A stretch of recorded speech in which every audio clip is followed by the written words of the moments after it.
What's good, YouTube? What's good? We're back again tonight. We was on last night. We're back again. We're gonna do some football, but we're gonna start off with a little boxing, as everybody saw the exhibition today between Tyson Fury and Francis Ngannou. I don't know if I'm saying his name right. Please forgive me.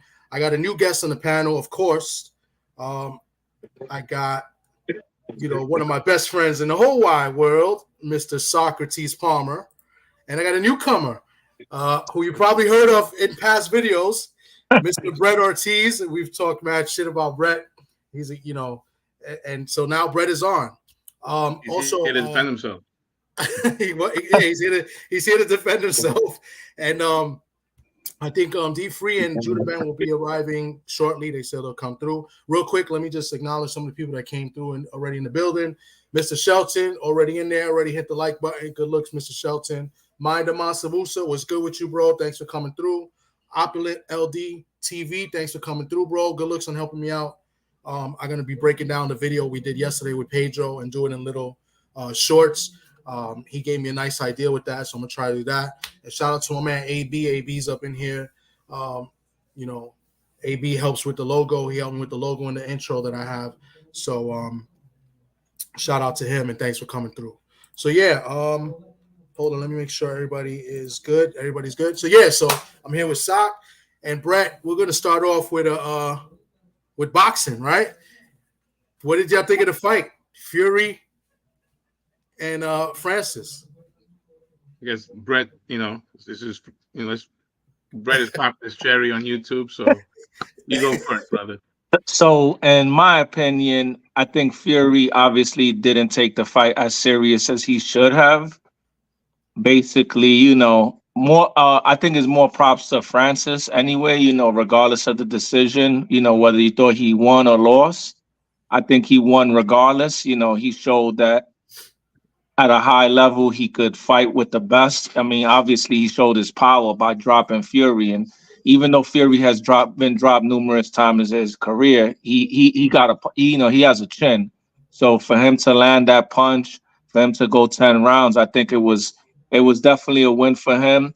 It definitely was a win for the boxing haters and the pro UFC guys because they could be like, oh, this could happen, the next fight or whatever. But Fury, I think if he would have took the fight serious, he probably would have got him out there, maybe in the 6th, 7th round. But regardless of the fact, if he wants to unify the titles with Usyk, he better take it serious or he's gonna catch a big fat L. So, basically that's my opinion on it. I'm kind of on that same wave. I think that it was you can't go by Tyson's physique because even when he's in shape, he doesn't look like he's in shape, right? But he was gassing out in the 8th round. I don't think I'm breaking ground here. Tyson Fury is not a clean liver, right? He's bragged about it. Timothy Bradley, I mentioned earlier in the broadcast that he said he could drink 15 pints of Guinness and be ready for this fight. And it looks. I don't want to take away from Ngannou because it's not his job to make sure Tyson Fury is in shape for him. So like you said, props to Ngannou, but Tyson Fury really looked bad. If he takes the fight serious, does he stop Francis? Maybe so, but he certainly looked horrible. He was winded. He wasn't able to impose his physicality like he did on Wilder. Mm-hmm. And Ngannou is a 270-pound man. Mm-hmm. And he wasn't having any of the rough stuff. You saw Tyson Fury throw a Tyson-esque elbow. He did throw an elbow, yes. That was dirty. He tried to throw a backhand too. The infamous backhand. He went like that, and then Ngannou started laughing, like looked at the ref, like he tried. I think he tried it twice. He tried to do it backhand. Yeah. So if anyone's the winner, like you said, it's Francis Ngannou. He, if he has smart people behind him, he's walking around calling himself the people's champ. And parlaying this into bigger and better things. It's reported he earned $10 million. I'm sure probably more, after, whatever pay-per-view breakout, gets broken down. But Francis is at 37. It's a shame that he's 37. That's Mhm. a shame.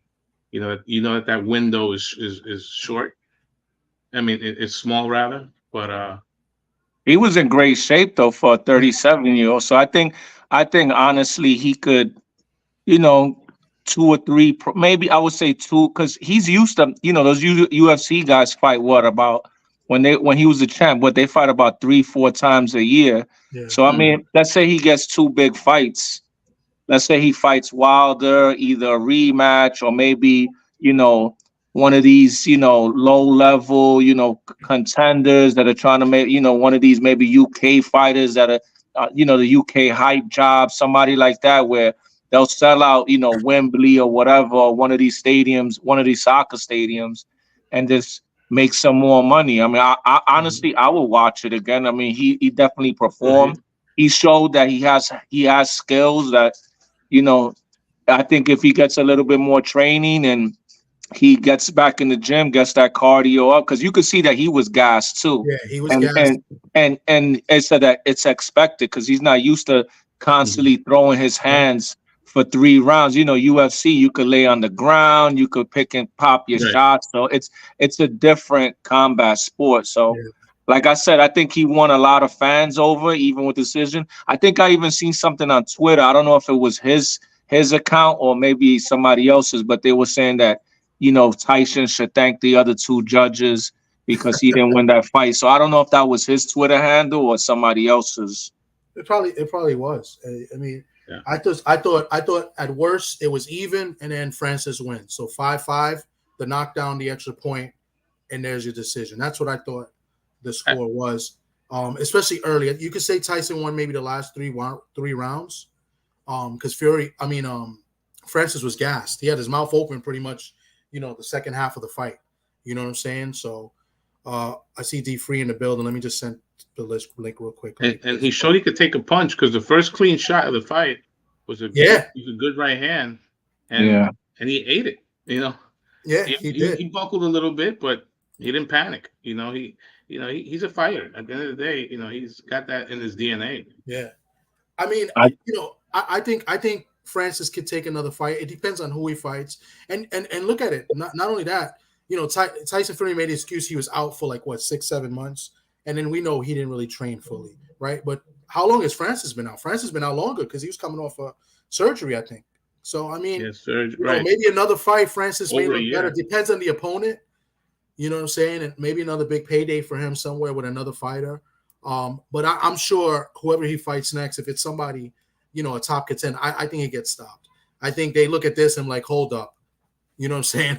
I'm not, look what happened with Fury. He didn't take him seriously. I'm not going to look like But the good thing about it is, though, I think he'll give an entertaining fight. He'll get stopped, he'll get knocked out, but he might hurt the other guy too. Like he'll definitely go out on his shield. Mm-hmm. He's not gonna be like Charlo, just there for the payday. God, like he'll get knocked out or stopped, but he's definitely gonna be entertaining. No, so yeah, I think maybe even more so than today because it depends on the opponent.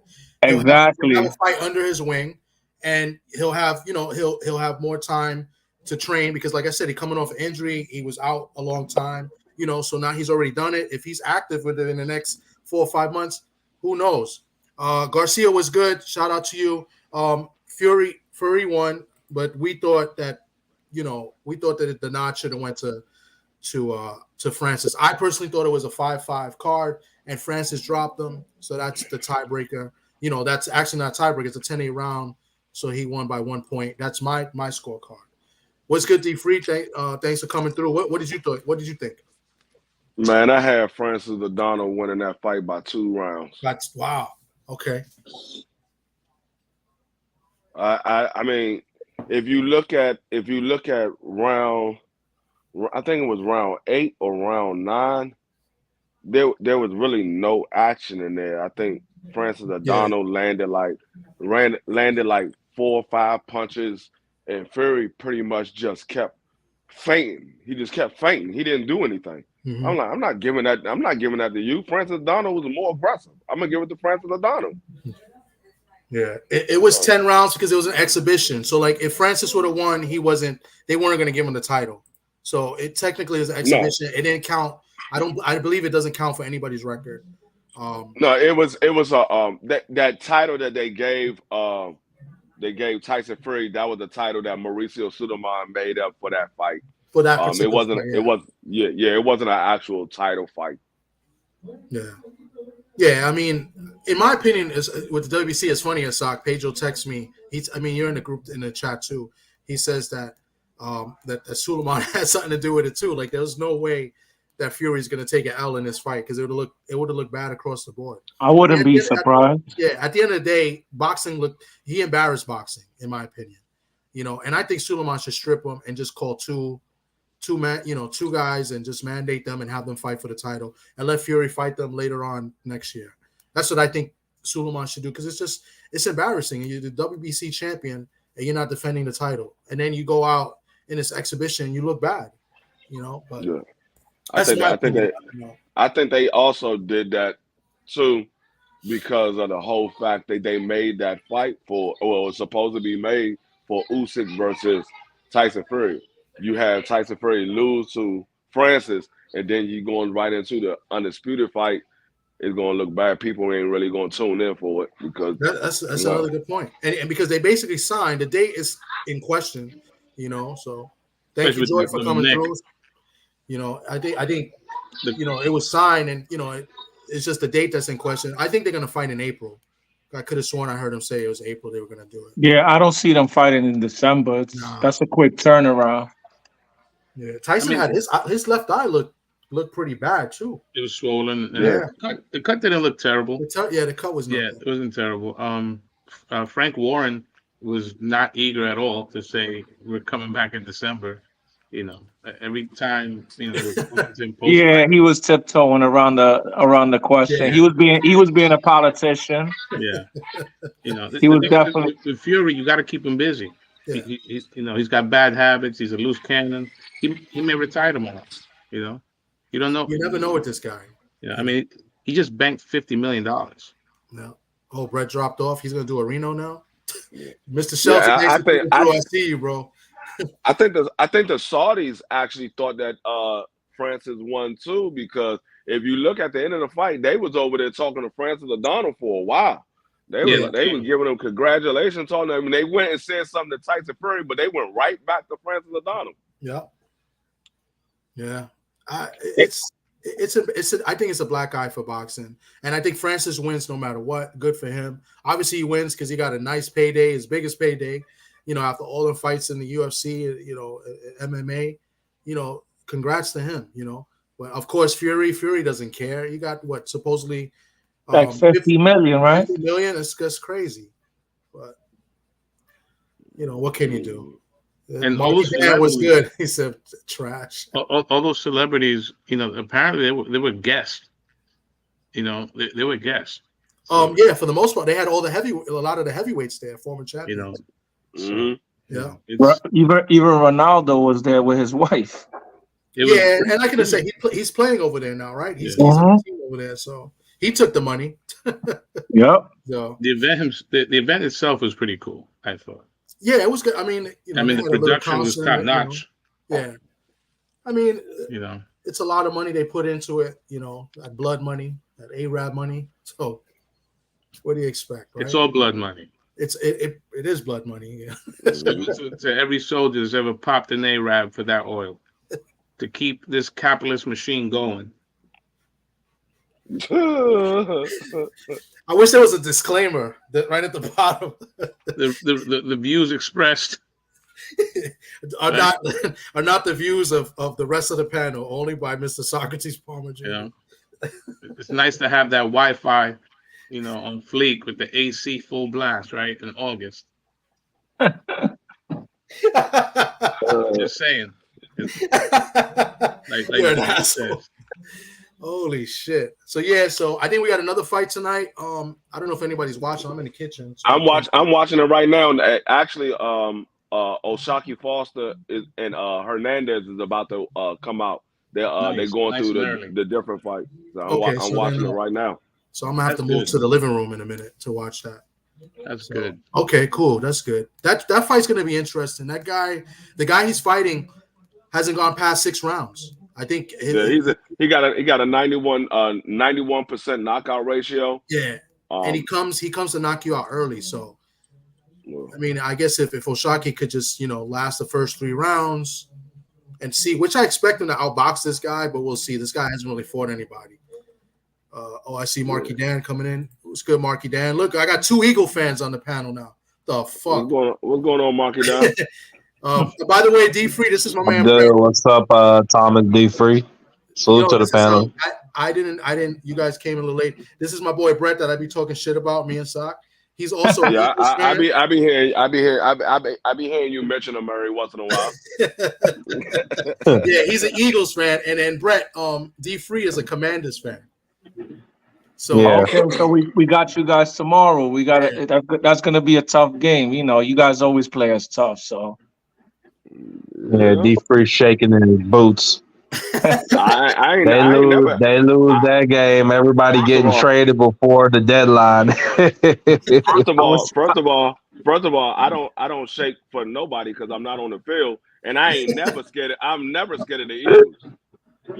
You was I mean that first one you called. I mean they almost won the game because they always played them. They played them better they always play us tough in Philly for some strange reason, but we play better in DC. Yeah. And like I told you in the chat, and I told our boy we're 5-1 in our last 6 in DC. So hopefully we go 6-1 tomorrow because we got Dallas next week. So I hope they're not like this is not a trap game. Nah, I think we're gonna be focused up for it. We had like 10 sacks last year at DC. Yeah, that was the Carson Wentz game last year. Yeah. I like Sam Howell, but I don't know that offensive line they ain't clicking up. Washington's secondary is weak as hell. Like somebody was saying to me that we need to trade for Surtain. Nah, the Commanders, they need to do what they can to get that man on their team. Yeah, they just can't cover. But and it's funny because their secondary was strong last year, and they kind of and they had a first round pick cornerback, and they kind of took a step back. So I don't know what's going on with that team.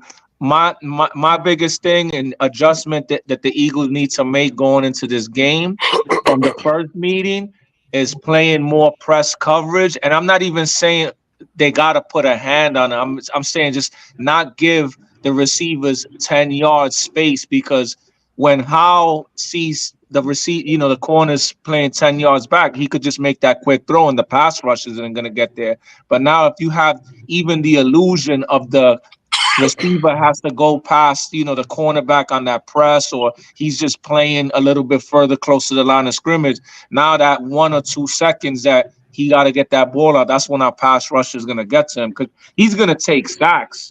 And that was the problem in the first game, that they were playing so much off coverage that they were just giving him easy throws and giving him the confidence. And then next thing you know, he's throwing for 300 and something yards against us. It doesn't make any sense. Yeah. D Free, you got anything to add to that? No, I mean, I don't know about the press coverage. I think that they don't. The Eagles don't like to do press coverage when they're dealing with a lot of speed guys, because I don't think their cornerbacks are as fast. They got a fast 40 start, but you dealing with Jahad Dotson and Scary Terry.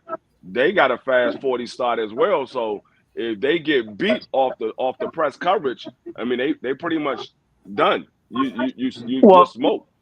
Well, I'm not saying it to do with the entire game, but you got to give different looks, man. I mean, against any quarterback, and also, with the safety additions that we got, Blankenship is back, and then we picked up Byard. They could easily play single high with Byard and have Blankenship down in the box, or vice versa. I mean, I'm not saying to do it all game, because you're right. Washington got weapons. They got weapons on the outside, but you also gotta. Sometimes you gotta play press and say, "Hey, make the throw."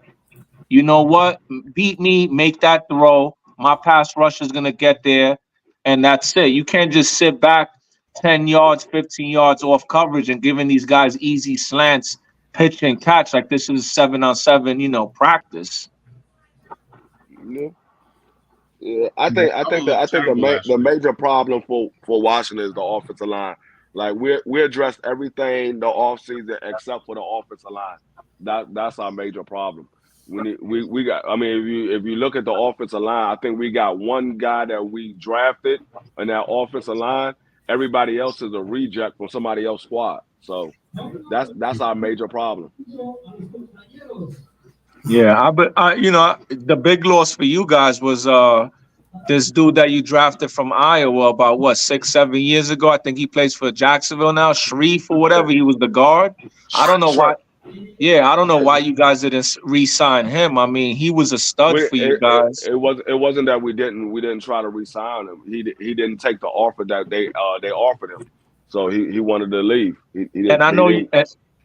And I know you guys are regretting that Trent Williams. I know Trent Williams wanted the bag. You guys didn't want to give him the bag, and you guys traded him. And since you traded him for the Niners, that wasn't. I mean, you don't never let a left tackle. Yeah, that wasn't under. You don't never let a left tackle like that leave your building, bro. Yeah, but he wanted a lot. That's a weapon. That wasn't under Ron, and he wanted to leave. It wasn't like we said we wanted to go. Trent Williams was somebody that a lot of the fans like, and a lot of the teammates like. He wanted to go because he didn't like the front office. He didn't want to be with the front office. He felt like the front office disrespected him when he got ill. Oh, okay.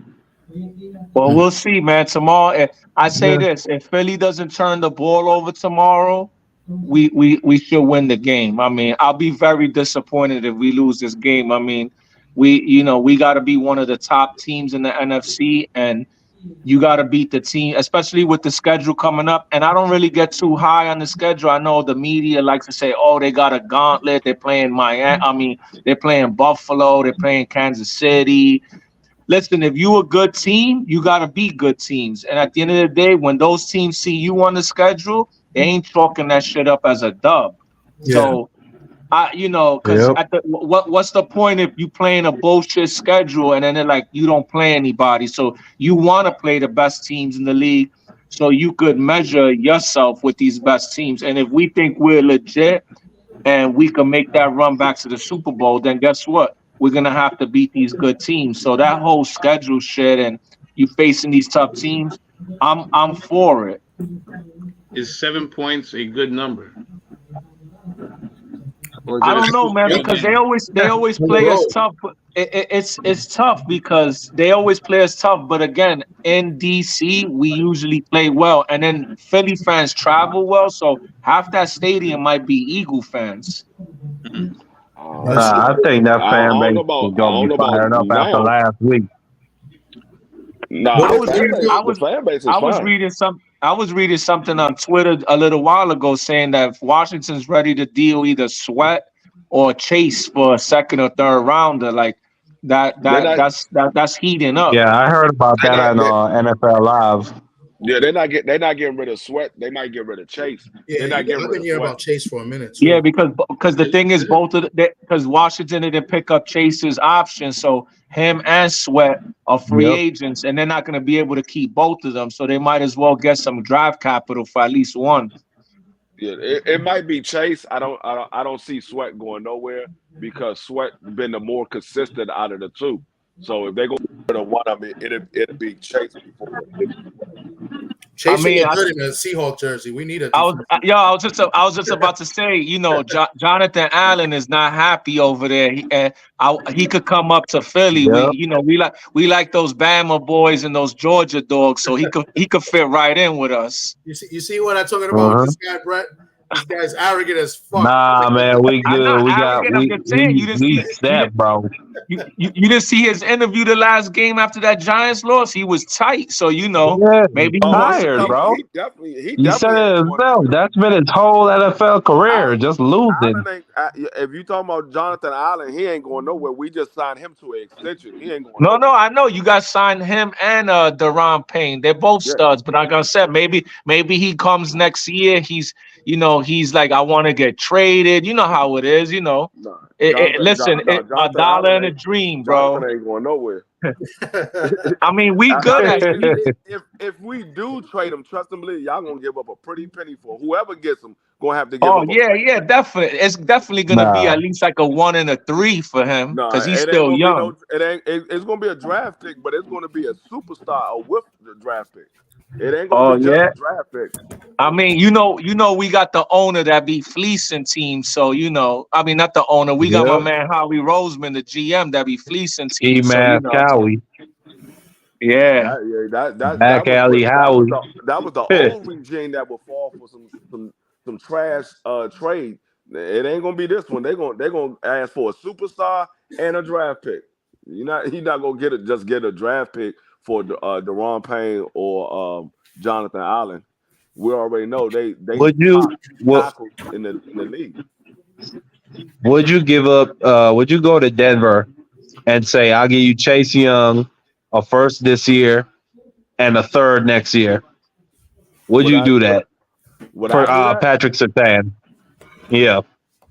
Would I do that? If they giving up a superstar and two top draft picks, probably. No, I think he meant you guys trading the first and the third with Chase for Surtain. No, I'm not giving up no dang on second and a third with Chase. But that's a young. Yeah, but the thing is, Chase is a free agent. You might lose him in free agency. So you might as well get Surtain, who's still under contract. And you could probably get yourself back a draft pick, maybe a fourth or a fifth. Yeah, or even a second. Probably. We might lose who to free agency. You talking about we might? Well, I'm just saying, like that. That's a young cornerback. He still has another 2 years on his rookie deal. You said we might lose Chase to a free agency? Yeah, because he's not because you guys declined him. What you saying is we give up a first and a third and Chase Young for one player? Hell no. Well, y'all secondary is strong. But hold on, D3. Y'all secondary and respectfully, y'all secondary is trash. They cannot cover. I'm just saying you could pick up a first team all pro level quarterback with hold on, D3. I'm just saying, like you could pick up that level of well, okay, all right. That don't make no sense. Leave y'all getting cooked every damn week. Yo, Sock, what you think about Surtain being a Raiders fan and seeing the Bronco? I know you got Bronco hate, and they're garbage or whatever. You already beat them dudes. But as far as the player wise, Surtain, what you think about him watching him against your team? You think he's the real deal? I thought. I mean, he comes from he's second generation player, right? Yeah. So he's very well schooled. Yeah. He comes from a winning program in Alabama, and I think he's tired of losing. And I think that's starting to get to him. He's a very good player. Him and Adams have had some good matchups in the last year and a half. Listen, Denver's a great organization. They're just on some tough times. I think I don't know if Peyton's going to be able to turn things around over there, and I think. I think he wants to move. I think he wants to get out of there. If I'm Denver, I would never trade him because it's hard enough to find a good corner, and you find a guy that's elite, and he has another 2 years on his rookie deal. I'm not trading him. Exactly. And D3, that's why I'm saying you would have to offer a king's ransom for him. You have to offer a first and another draft pick next year. Yeah, I would, but not with Chase Young. Not with Chase Young. I will offer a first and a third for him, but I'm not giving you Chase Young and a first and a third.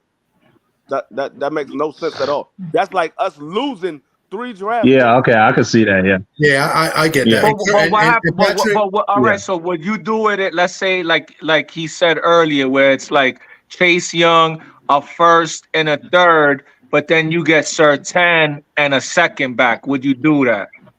Hell yeah! That's us getting a player and we still getting another draft pick. Okay, so that's more realistic rather than a player and 2 picks, and you only getting the player. So, all right, we found some middle ground there. Yeah. And then there's no guarantee that Chase resigns with this team, right? So yeah, that's the thing, and that's why I think that Washington should make the move to trade either one of the other guys. And like you said earlier, Sweat has been healthy. He's been more consistent. Chase's talent is there, but he had the ACL, and then he's been banged up. He's been banged up. So, and that's the reason why they didn't take the 5th-year option. So like, and like, I don't watch. I'm not gonna sit here and say I watch Washington games because I don't, unless they're playing Philly. So I can't tell you how he's looked since he's come back from being out. The first couple of games. We should have Gio on. Gio's another Commanders fan. No, he's actually been playing good this year. I think he leads our defense in sacks, so he's been playing good. And Monte Sweat is right behind him. So I mean, both of them have been playing good this year. But like I said, if I had to give up one, it would be Chase Young because Monte Sweat is the more consistent one out of the 2. Yeah. We play you in a few weeks, D-Free. Just want you to know that. So, we play Washington in a few weeks. So run down all the games. Let me bring it up real quick on the screen. Go ahead. What he said? What you said? That's a win for Washington. Yeah, all right. Yeah. Man, D-Free, you better stop being so cocky, boy. Y'all boys getting beaten down these days. I mean, that's his team. He says that. They couldn't even score 10 points against the Giants, bro. That's some shit. The thing Giants, is, you act like Giants has a bad defense. The Giants doesn't have a bad defense. That's like 40 scored on them in week 1. The strong is their defense. The problem is the Giants always beat Washington.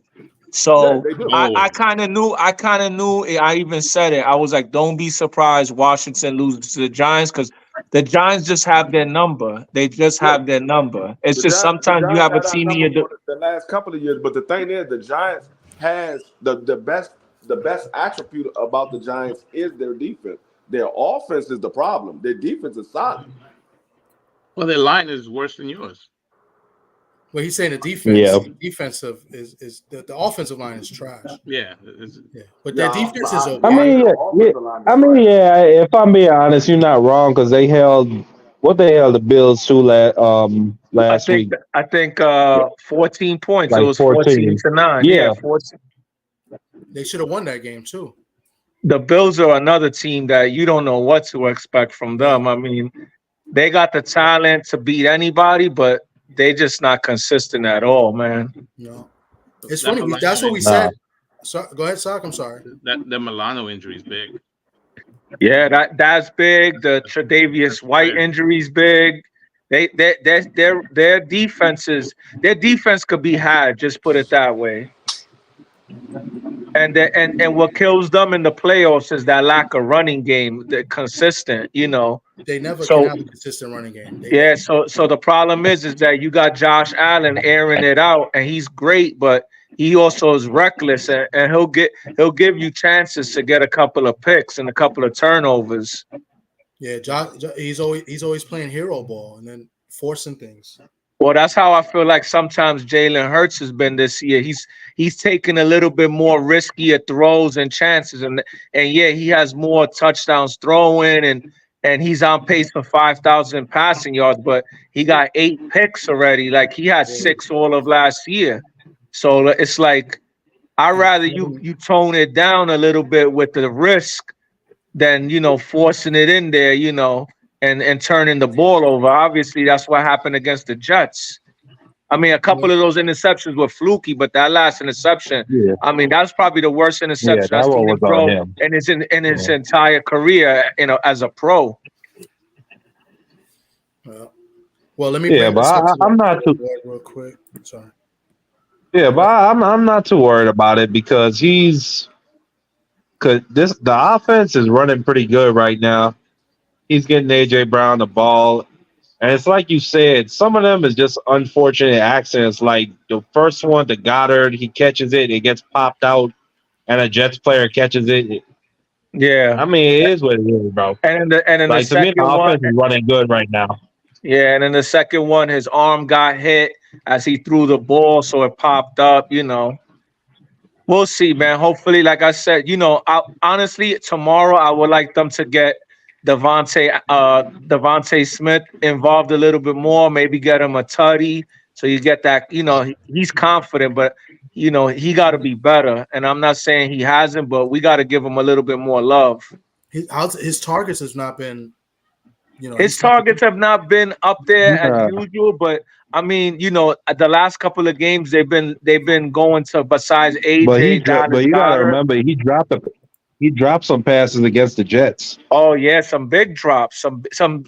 I've never seen this guy drop passes ever. Like literally in the duration that he's been with Philly, he never drops anything. He catches anything that hits his hands. He catches. So when he drops something.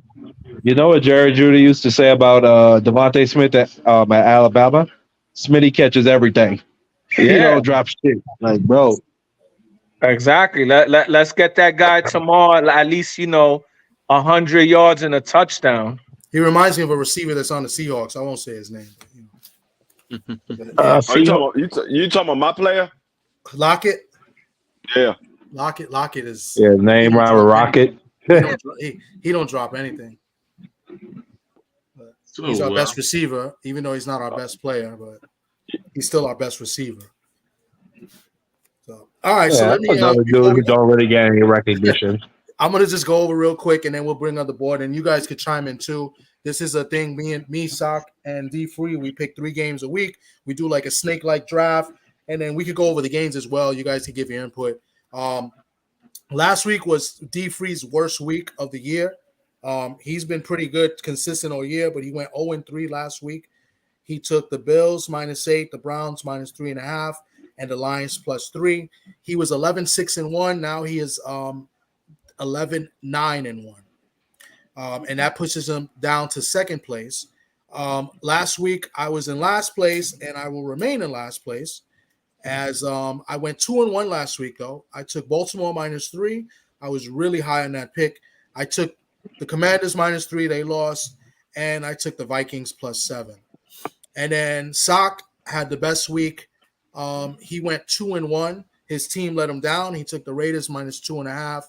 But he took Denver +1.5 and the Chiefs -5.5. He was at 11-7. That brings him now to 13-8 in first place. D Free at 11-9-1, and I'm 11-10. This week, since Sock is in first, he gets the option if he wants to go first, second, or third. And we'll begin, and then I'll go through the spreads on the board. These spreads, by the way, I don't know how they are today. This is from yesterday because I thought we were going to do this yesterday. We didn't get a chance. Oh man, my man Don Raj is in the building. What's good, Don Raj? No, that's my man Steven. Don Raj, Don P in the building. What's good, Don P? He said, give me back my draft picks for Russell Wilson. Don P is a Denver Broncos fan. Even though I thought he was a Titans fan, but he's always been a Broncos fan. He is okay. And then my man Steven says Tyson Fury didn't win. Yeah, Steven, we just talked about that a little earlier. We thought that he lost that fight. He got a gift decision. So good looks, Don Raj and Steven, for coming through. We're going to go through our football picks now, and we're just leaving it up to Sock if he wants to go first, second, or third. I'm going to go first. Okay, and you tell me what game to go to, and I'll go to the line, and we'll talk about it. Okay. I am going to go with first. I mean, I almost jumped at that Ravens Cardinals, but 9.5 is strong. A lot of points on the road, and the Cardinals have not been as bad as we thought they were. Mm-hmm. You know what? I think the Packers are trash. I really do. I think I think they may be the worst team I've seen all year. And I know they're playing at home, but I like the Vikings over the Packers. I believe it's like a pick 'em or Let me go right there. Over here, they have the Vikings favored by 1.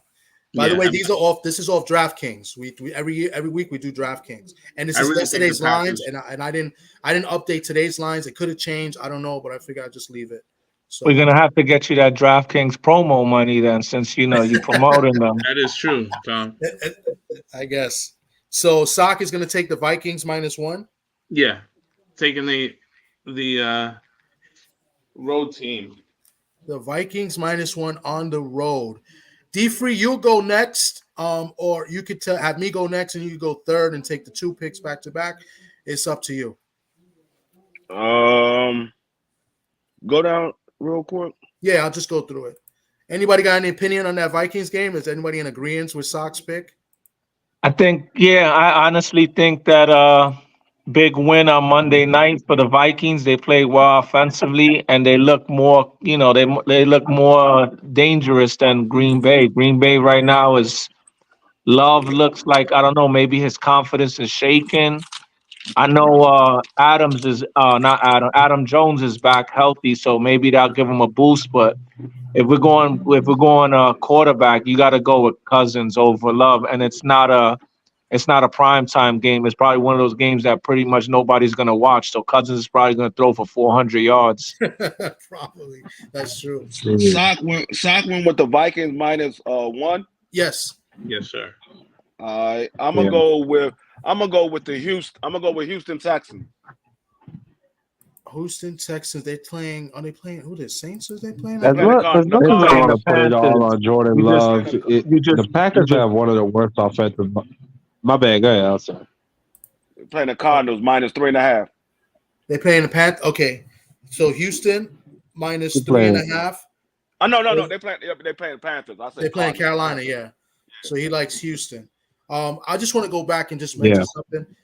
Love has played bad ever since Brett in our chat said that this guy looks like the real deal. I just want you to know that. Brett. I remember you. I did. And I think he's still going to be good, bro. I think he's still going to be good. I just think it's growing pains. I mean, let's be real. Everybody, it's his first year. Everybody thinks that guys just come in and left tackle for the season. Come on, man. Yeah, exactly. And remember, this guy Aaron Jones. He's been in and out of the lineup, and let's be real, he's their best offensive player.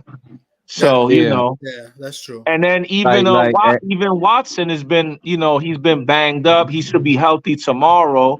He was their best receiver. So I like the pick by Sock. I think it's going to be a good game. I think if you got fantasy players in that game, that's going to be a good play if you got guys on each team. But I think Minnesota wins and builds a little bit momentum off that Monday night win over the Niners. So that was I agree with Sock. And that's 2 in a row for them, right? Because the week before they had a big win too, I think. Yeah, the week before I believe they beat the Bears when right after Justin Fields had that monster game on Thursday Night Football. Yeah. All right, so that bring it to me. I don't know what you guys thought on the Houston pick and Houston, Carolina. What you guys think of D-Free's pick, and I'll go through and see what I like. I got to go. I'm up for 2 picks now. Yeah, I don't see Carolina doing anything that can really stop C.J. Stroud. I just don't see them winning that game. They're just bad. Carolina is looking like one of those teams that they're gonna win maybe 1 or 2 games. Houston actually looks like they're gonna be, they're gonna be legit next year. I think this year they'll probably win about 6-7 games, which is great because we probably thought they were only gonna win about 3 games tops. So I wanted them to trade for Devontae Adams. I would have really liked to see C.J. Stroud get a number 1 wideout. I like Tank Dell, and I think he's going to develop. But if you could have got him a number 1 wideout right now, I would consider him a serious playoff contender. Devontae Adams is very happy. He has a new home in Vegas. He's good. Yeah, he is not. He is none of those things that you just said. I know that. He did an interview with our guy from Staten Island, went to Michigan. What's his name? Rich Eisen. Rich Eisen, yes. And he was talking good stuff. I mean, Jimmy G's back, so maybe Adams finally gets some more targets. Let's see that. All right. Well, I'm gonna go for my Man, 2 he don't picks. want to be there. He's been saying that since before the season. Let me throw my 2 picks. One of them is going to be a no surprise. One of them I'm going to take. I know. This team has been kind of inconsistent as well. They got big win for me last week. I was very confident last week. Baltimore, they were very. I was very confident. I thought that was a setup game by Vegas with the Lions coming in. Everybody was jumping on the Lions. I loved Baltimore. This week is the opposite. Arizona has played a lot better than what people have thought. Have thought they were going to be, and I like them getting 9.5 points. So I'm not saying they're going to win, but I think they cover the 9.5. So I'm taking the Cardinals plus 9.5. And the other game is I'm going to take my team. I also got a bet with BVO if he's not here in the chat right now. I'm waiting for him. He's a Cleveland fan. He's from Cleveland. I think Seattle should bust Cleveland tomorrow. Really? Yep. I think Seattle wins by 2 scores tomorrow. They're favored 3.5. Wow. Over that deep. I know they laid an egg defensively last week, but they still got the dub. But yeah, they still got the good deep, and the offensive line has been kind of shaky and banged up. But they got a gift last week. You better not let Myles Garrett wreck that game like he did last week. Listen, 2 scores. Seattle's gonna win by 2 scores at home. Book it. Oh, I can't wait till that game starts. Are you gonna be in the chat, or are you gonna just put the phone on mute and watch it? I don't like to be in the chat when my team is playing. So. Nah, I hear you, because especially if you're streaming, that's the worst. Whoa, if it's not on regular TV. Yo, you the feds? What's going on? No, I'm just saying, we're streaming. We're streaming right now, so take it for whatever take it for whatever it's worth. D Free, you up next. Tell me what game you like to go to so I can put the line if you want. Raj is laughing in the chat. Dom P. The Beretta. Dom P with the laughing emoji. Dom P, the Beretta. Throwing up 3-pointers from half court like it's a layup. Move to the next slide. I got you. Dom P, don't pass the ball when you play basketball. If anybody play basketball with Dom P, he's not going to pass you the ball. Go back to the last slide. Go back to the last one. The last one, okay, because these are the late games. There's 5 slides because I don't think there's a bye week this week for anybody. I'm gonna go with the Kansas City Chiefs -7. Chiefs -7. Big snowstorm getting over there. Yeah, we're gonna level the playing field. Yeah, exactly. Yeah, but the Broncos, the Chiefs may not be so swift. You like that, man? Bada bing. Sock, you up for 2 picks? I'm gonna go with the Colts on the road against the Saints. +1. The Colts have not looked. The line is horrible. The Colts are at home. I mean, the Saints have not looked good. Yeah, the Colts are at home. Right. +1. You all right? He lost Wi-Fi. No, I'm good. Oh, I thought you didn't pay your bill. What's today? What, the 28th? Well, I don't. My wife does. So I'm going with the Colts. Colts they got +1 last week. They should have won that game. They got last week against the Browns. So I'm picking the Colts. The Saints offense looks bad. The offensive line is trash.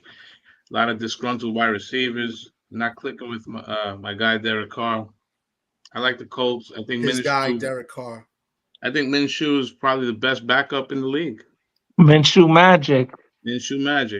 I like the Colts. So I pick again. Right, and Kamara is not. I don't think he plays hard every down. He was missing. He wasn't running routes hard. He was running the wrong routes.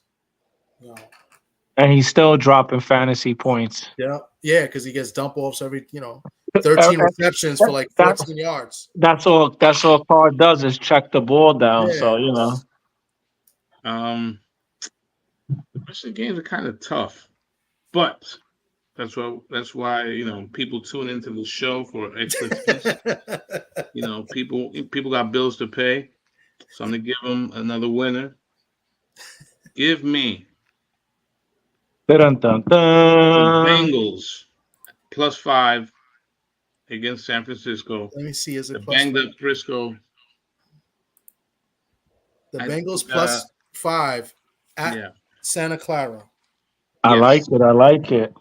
Yes. I love think that pick because I hate the Niners. So I hope the Oh, I Bengals know win. you, and I'm not a big Niners fan, but I like the pick because coming off a bye, Burrow Mhm. probably is healthy because of the bye, and I saw something on one of these shows this week. I think it might have been yesterday that Joe Burrow is like 7-1 as an underdog getting points, Wow. and obviously he's an underdog again getting points. So I think Joe Burrow. I think after what Cousins did to the Niners, I think the Niners rushed back Purdy too to get that concussion protocol because they didn't want to lose 3 in a row. Yeah. Because nobody comes back a week after getting a concussion, and That is- all of a sudden Wednesday he doesn't practice, but then Thursday, Friday, So I He's think they clear. rushed him back.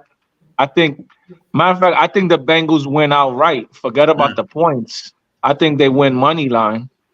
Well, Brett, I hope you're right. From your lips to God's ears. Maybe Purdy gets a nice little hit. You know what I'm saying? But I shouldn't be saying that. But sometimes I think out loud. So that would be very nice if the Bengals won outright. All right, D Free, you up next for the third and final pick. Let me go to the next one. I got you. This is okay. So we go earlier games. Let me go a little bit, and then I'll just keep right scrolling. there. Go Right back. here? Go back. Okay, I got you. I'm gonna go with ATL -2.5 against the Tennessee Titans. I like that. I like that pick. I was eyeing that pick too. I think the Titans are tanking it. I think the Titans, they pretty much after that trade with, to their second team, the Eagles, always trading the Eagles for nothing. Unbelievable. I like that pick a lot. I think the Titans are tanking it. It's a shame too because if Atlanta had a serviceable quarterback, I think they would be legit threat in the NFC because of the offensive talent. They have actually a very good line. Mm-hmm. A lot of top draft picks on that line. Obviously, they got good weapons, running backs, tight end, receivers. Isn't he banged up? Who? The running back. I don't know what happened. Bijan? I don't know what happened. They said I even heard that they might have gotten fined because he wasn't on the injury report the whole week, and then all of a sudden after the game they were like, "Oh well, he was banged up." So I don't know, bro. They didn't disclose that, but I like the Atlanta pick. I think Atlanta. No, I was gonna say the main reason why I took that pick is because Atlanta is starting. They starting their prospect. They sitting what's your face Tannehill. They sitting Tannehill and they starting. Oh the Tennessee starting Will Levis. Oh wow, okay. And then I think they might play Willis too. And to me, Willis is they said they're gonna give both of them some play. Yeah, and I think Willis is terrible. So if Willis is in the game, Atlanta's gonna eat. You might as well pick if Atlanta's available in your fantasy league. You might as well scoop up that defense. Yeah. Don't let Flex hear you talking about Willis. All right. Oh, forget about it. He's a Willis apologist. He loves Willis, Flex. But yeah, I love the pick, and I was gonna take that pick, and D Free took that away from me. Thanks, D. Good job. Welcome. You're welcome. It's just like in fantasy, this guy. So I guess I look. There's another pick I like, but then I don't like because I don't want to take them because I want them to lose. I like the Rams getting 6 against the Cowboys, but I'm not going to take that. I think it's going to be a close game. I think the Cowboys should win, but coming off the bye week, but I think that game's going to be a lot closer than 6 points. I think I'm going to do it here. I know people. This looks like a setup game too. This is a rivalry game. A lot of bragging rights here. Don't do it. Don't do it. You know what I'm going to do, right? Huh? The Snoopy Bowl? This. No, don't do it. I think I'm going to take the. I don't know which one you think I'm taking, D, but I think I'm going to take the New Jersey Jets. I knew you was going. I knew you was going there. I knew you was going there. It was either that one or it was New England and Miami. Yeah, I knew it was one of those two. I'm going to take the Jets -3. I just think they're just a better team, and the Giants. I think They're the Giants better defense. Yeah, offense is horrible. It's horrible. The Giants, the Jets can score on defense, and the Giants can help you score. By giving you the ball and turning the ball over. So yeah, I think I like the Jets. I take the Jets -3. I don't know what you guys feel about it. I just think the Giants are terrible. I think the Giants should be tanking. I think they're starting Daniel Jones tomorrow too, right? No, he's still out. Oh, they can say Tyrod? Yeah, he's still out. They're not saying if he's done for the season, but I mean neck injury, Tyrod is gonna play hard because he's playing for that bag, next year. I always say the best two positions in sports is a left-handed relief pitcher and the backup QB. So, he's playing. So I think that's gonna be. I think it's a coin flip game. Yeah, the Jets should win, especially beating Philly, going into the bye. But they can't sleep on the Giants. The Giants had a big win against at home. They're home this game technically. Yeah. So they're gonna have the tickets and the fans. It should be obviously, I would say 80-20 Giant fans, just the fact that they have the tickets and it's still early. Giant fans ain't selling their tickets to Jet fans. I think the Giants fans sell the tickets to anybody, to be honest. Honestly, I'm not even trying to clown. You know what? I think in December, but it's still October. I think Giant fans weather. The Giant that Monday night it's gonna be in Seattle. There were a lot of Seahawks fans in that game. Well, the Seahawks travel well, bro. Yeah. And remember, in that game, wasn't it like in December? It was very cold. You talking about before? Talking about this year that just passed. Oh, well, it was a Monday night game. Historically, Giants, the Giant, from what I heard anyway, and even from Mike Francesa, he says the Giant fan 1 p.m. game, they're not selling their tickets on the 1 p.m. game. That is true. Yeah. So that yeah. And so it's a Monday night. I mean, listen, do I think the Jets are gonna win? Probably. I would like them to win too. But if they lose, then I get to troll these guys in the chat either way. So I think it's a win-win for me anyway. You get to troll whoever loses. You win. So it is a win-win for all. Well, hopefully my team wins at 1, gets that out the way, and then I could just relax and chill and Well, I guess you won't be relaxing then.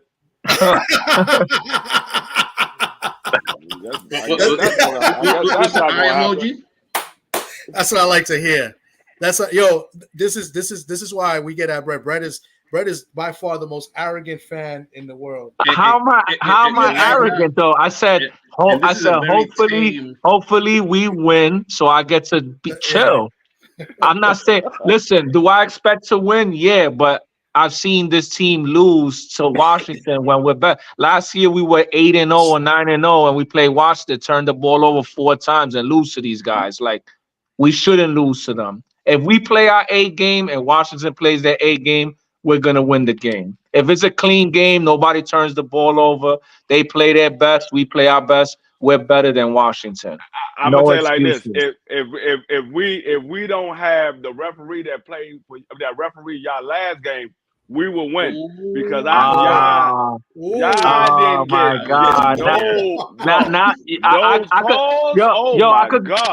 I could go on Twitter too and find about 5 no calls against Miami that went against us and they didn't call it. I mean, listen, man. Hey, y'all didn't get no calls on y'all. So that's the reason why we took them to the woodshed, because the refs. That's one of the reasons. That's one of the reasons. I mean, that was that last play that Miami had the ball and dude went for the catch and he got the face mask and they didn't call it and it was right in front of the ref. You're right, but it was karma because look at the next play. What happened? The next play, the ball got tipped and fell right in the linebacker's breadbasket and he took it for a pick 6. So that you can't cry over that play, but then enjoy the other play. The What's other good, play Joseph? has nothing to do with the ref. Good That to was see just you, bro. Thanks for coming through, bounce of the bro. ball. Have That a ain't seat. had nothing Listen, to do Yeah, with hope the ref. everything is well. Listen, they still Joseph. scored off. They still got the. If they call that flag, for the most part, they're probably gonna score the touchdown, right? You know that we don't know Exactly. that, but maybe. But at the end of the day, that was the number one scoring offense, the number one rushing offense, the number one passing offense, the number one everything offensively, and they scored 10 points. My defense shut them boys down. Your defense. Down. You hear this guy? So This is the real Brett. so This is the so real I'm gonna Brett. tell you right now, this is the real me, and I'm gonna tell you right now, Yeah, tell you if my boys come out like they did against Miami, we're gonna take you guys to the woodshed again, like Oh, last shit. year in DC. If y'all come out like y'all was 9-0 against us last year, y'all gonna be looking the same way y'all looked last Yeah, year. no, yeah, and I agree What with you. happened? What Yeah, happened? yeah, you're right. I'm gonna be sick, bro. I'm gonna be sick. And these guys will probably give you my number on some scumbag shit, so you can send me a quick text on the side, like, yo. Hey, But the first, I will call you, but you will probably be the second call because the first call I will make will be to Gilly and Wallow. That would be my first call. yeah, but I'm keeping the positive vibes, bro. I'm going in. I'm gonna be at work. I'm gonna watch the game at work. I'm good, bro. Positive vibes. Ain't no work gonna get done. He might end up quitting that day. That man be like, man, how the Yo, fuck we D3, he does losing? almost the same work as you do. You guys both in the same type of work. Okay, yeah, he probably ain't gonna do nothing. All kind of criminals gonna be running around. Yeah, D3 does kind of the similar type of work. He's in law enforcement too. So Yeah. that's all I'll say about There's that. gonna be all kind of criminals running around. Y'all better stay in the Yeah, house. you're right. Stay in the You house, damn lock right. everything On Sunday, no work gets done, bro. I keep it real. I go in, I do whatever I got, and like, don't bother me. That's it. That man gonna lose. He gonna leave the key on the daggone desk, man. Everybody gonna break up out of it. Yo, so now when y'all lose, is it panic button time? Like, It's not panic button. What it is, when we lose, all the criminals go in the house because they know everybody's a suspect. I'm liable to think everybody is a fan of the other team, so I'm locking up everybody. All right. Real quick, shout out to my man Joseph Duran. Brett, you know Joseph too. He played baseball also. Yeah. What up, Joe? Yeah, long time. He said he's in Pittsburgh and still, wear his Giants and Jets hat. I'm sorry Come to hear on, that, bro. Joseph. You can't be rocking both Giants and Jets, man. It's one or the other, man. You gotta pick one. I'm Who you rooting for tomorrow, bro? Don't tell me you got the. He don't want to pick the wrong team. He was like, man, I'm going for the Giants and the Jets. We have somebody like that in our group, in our friends. Yeah, man. What I will give him credit for is he rooting for the home team. Cause I do the same thing. I root for Washington and I root for Baltimore. But when Washington play Baltimore, I'm going for Washington. But they're not the home team. They play in New Jersey, bro. The Bills. They rep the home team. They rep New York. Only other team that rep New York is Buffalo, and ain't nobody driving all the way out to Buffalo. Except Buffalo. Yeah, no. Ain't nobody driving all the way out there. I've been to Buffalo. I know how far away it is from the city. I've been there. That shit is far, bro. Don Raj says New York. That's like a whole day drive. That's like a whole day. You can drive to Buffalo. I mean, you can drive from DC to New York quicker than you could drive from New York City to Buffalo. You ain't lying, bro. Buffalo is away. I think Buffalo's like an 8-hour drive, if I'm not mistaken. Exactly. And DC to New York is a 4-hour drive.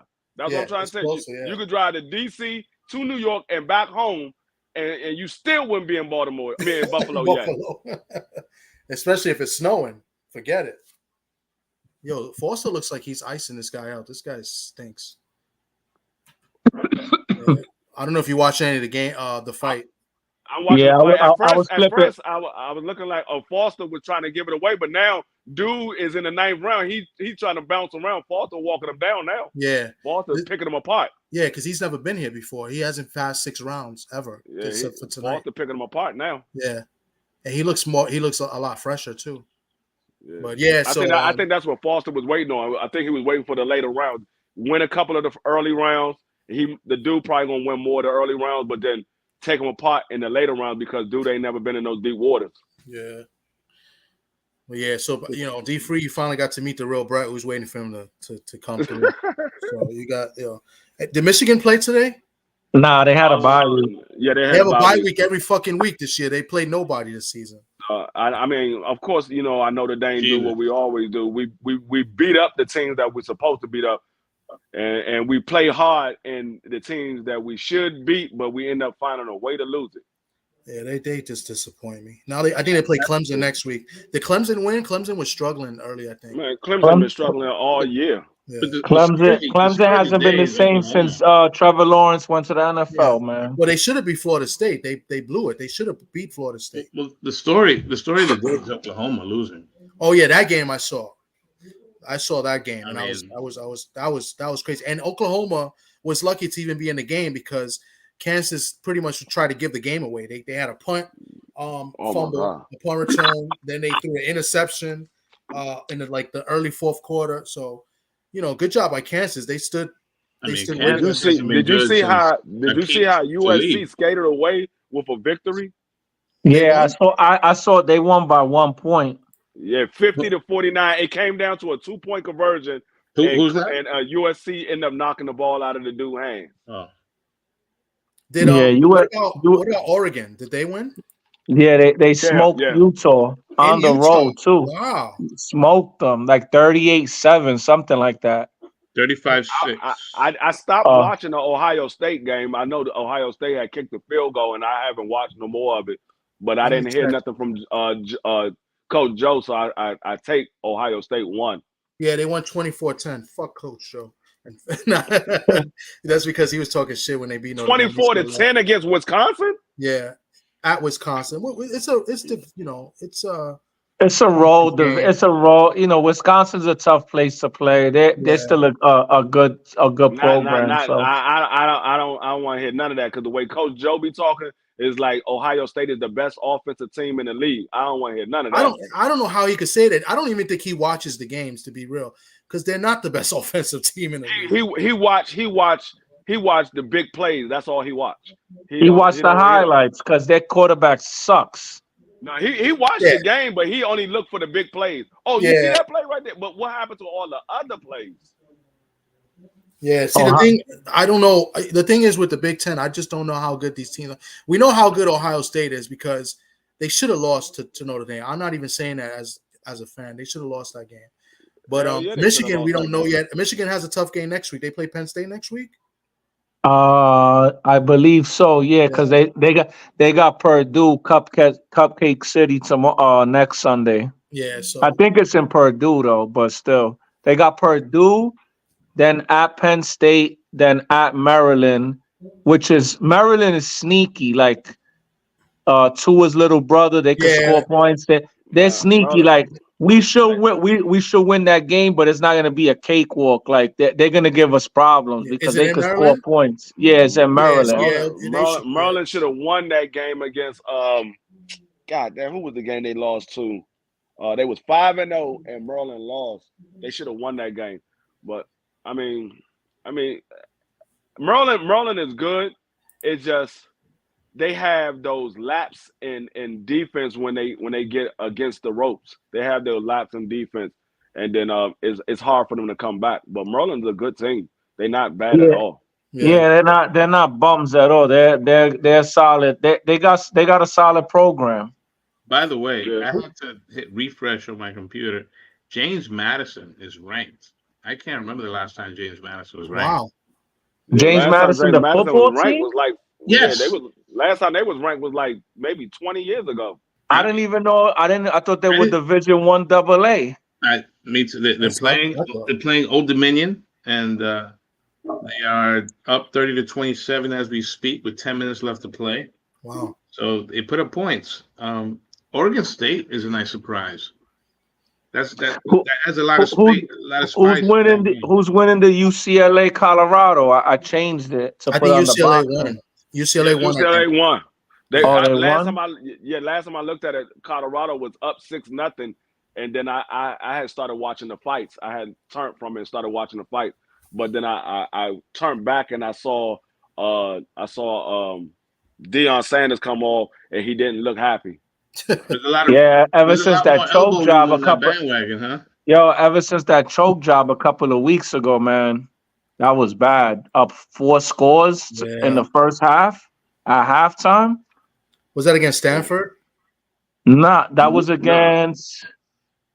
That was against some bum team. It got to be a Pac-10 school, I would think. Yeah, it was against what? Was it Arizona State? Stanford. It was Stanford. It was against Stanford. Yeah. Oh, it was. It was Stanford. Yeah, I was like, I thought Oh, yeah. That receiver went crazy in the second half. I think that receiver had like 15 catches for like 200 yards. And Stanford played tough today. They lost at home to Washington.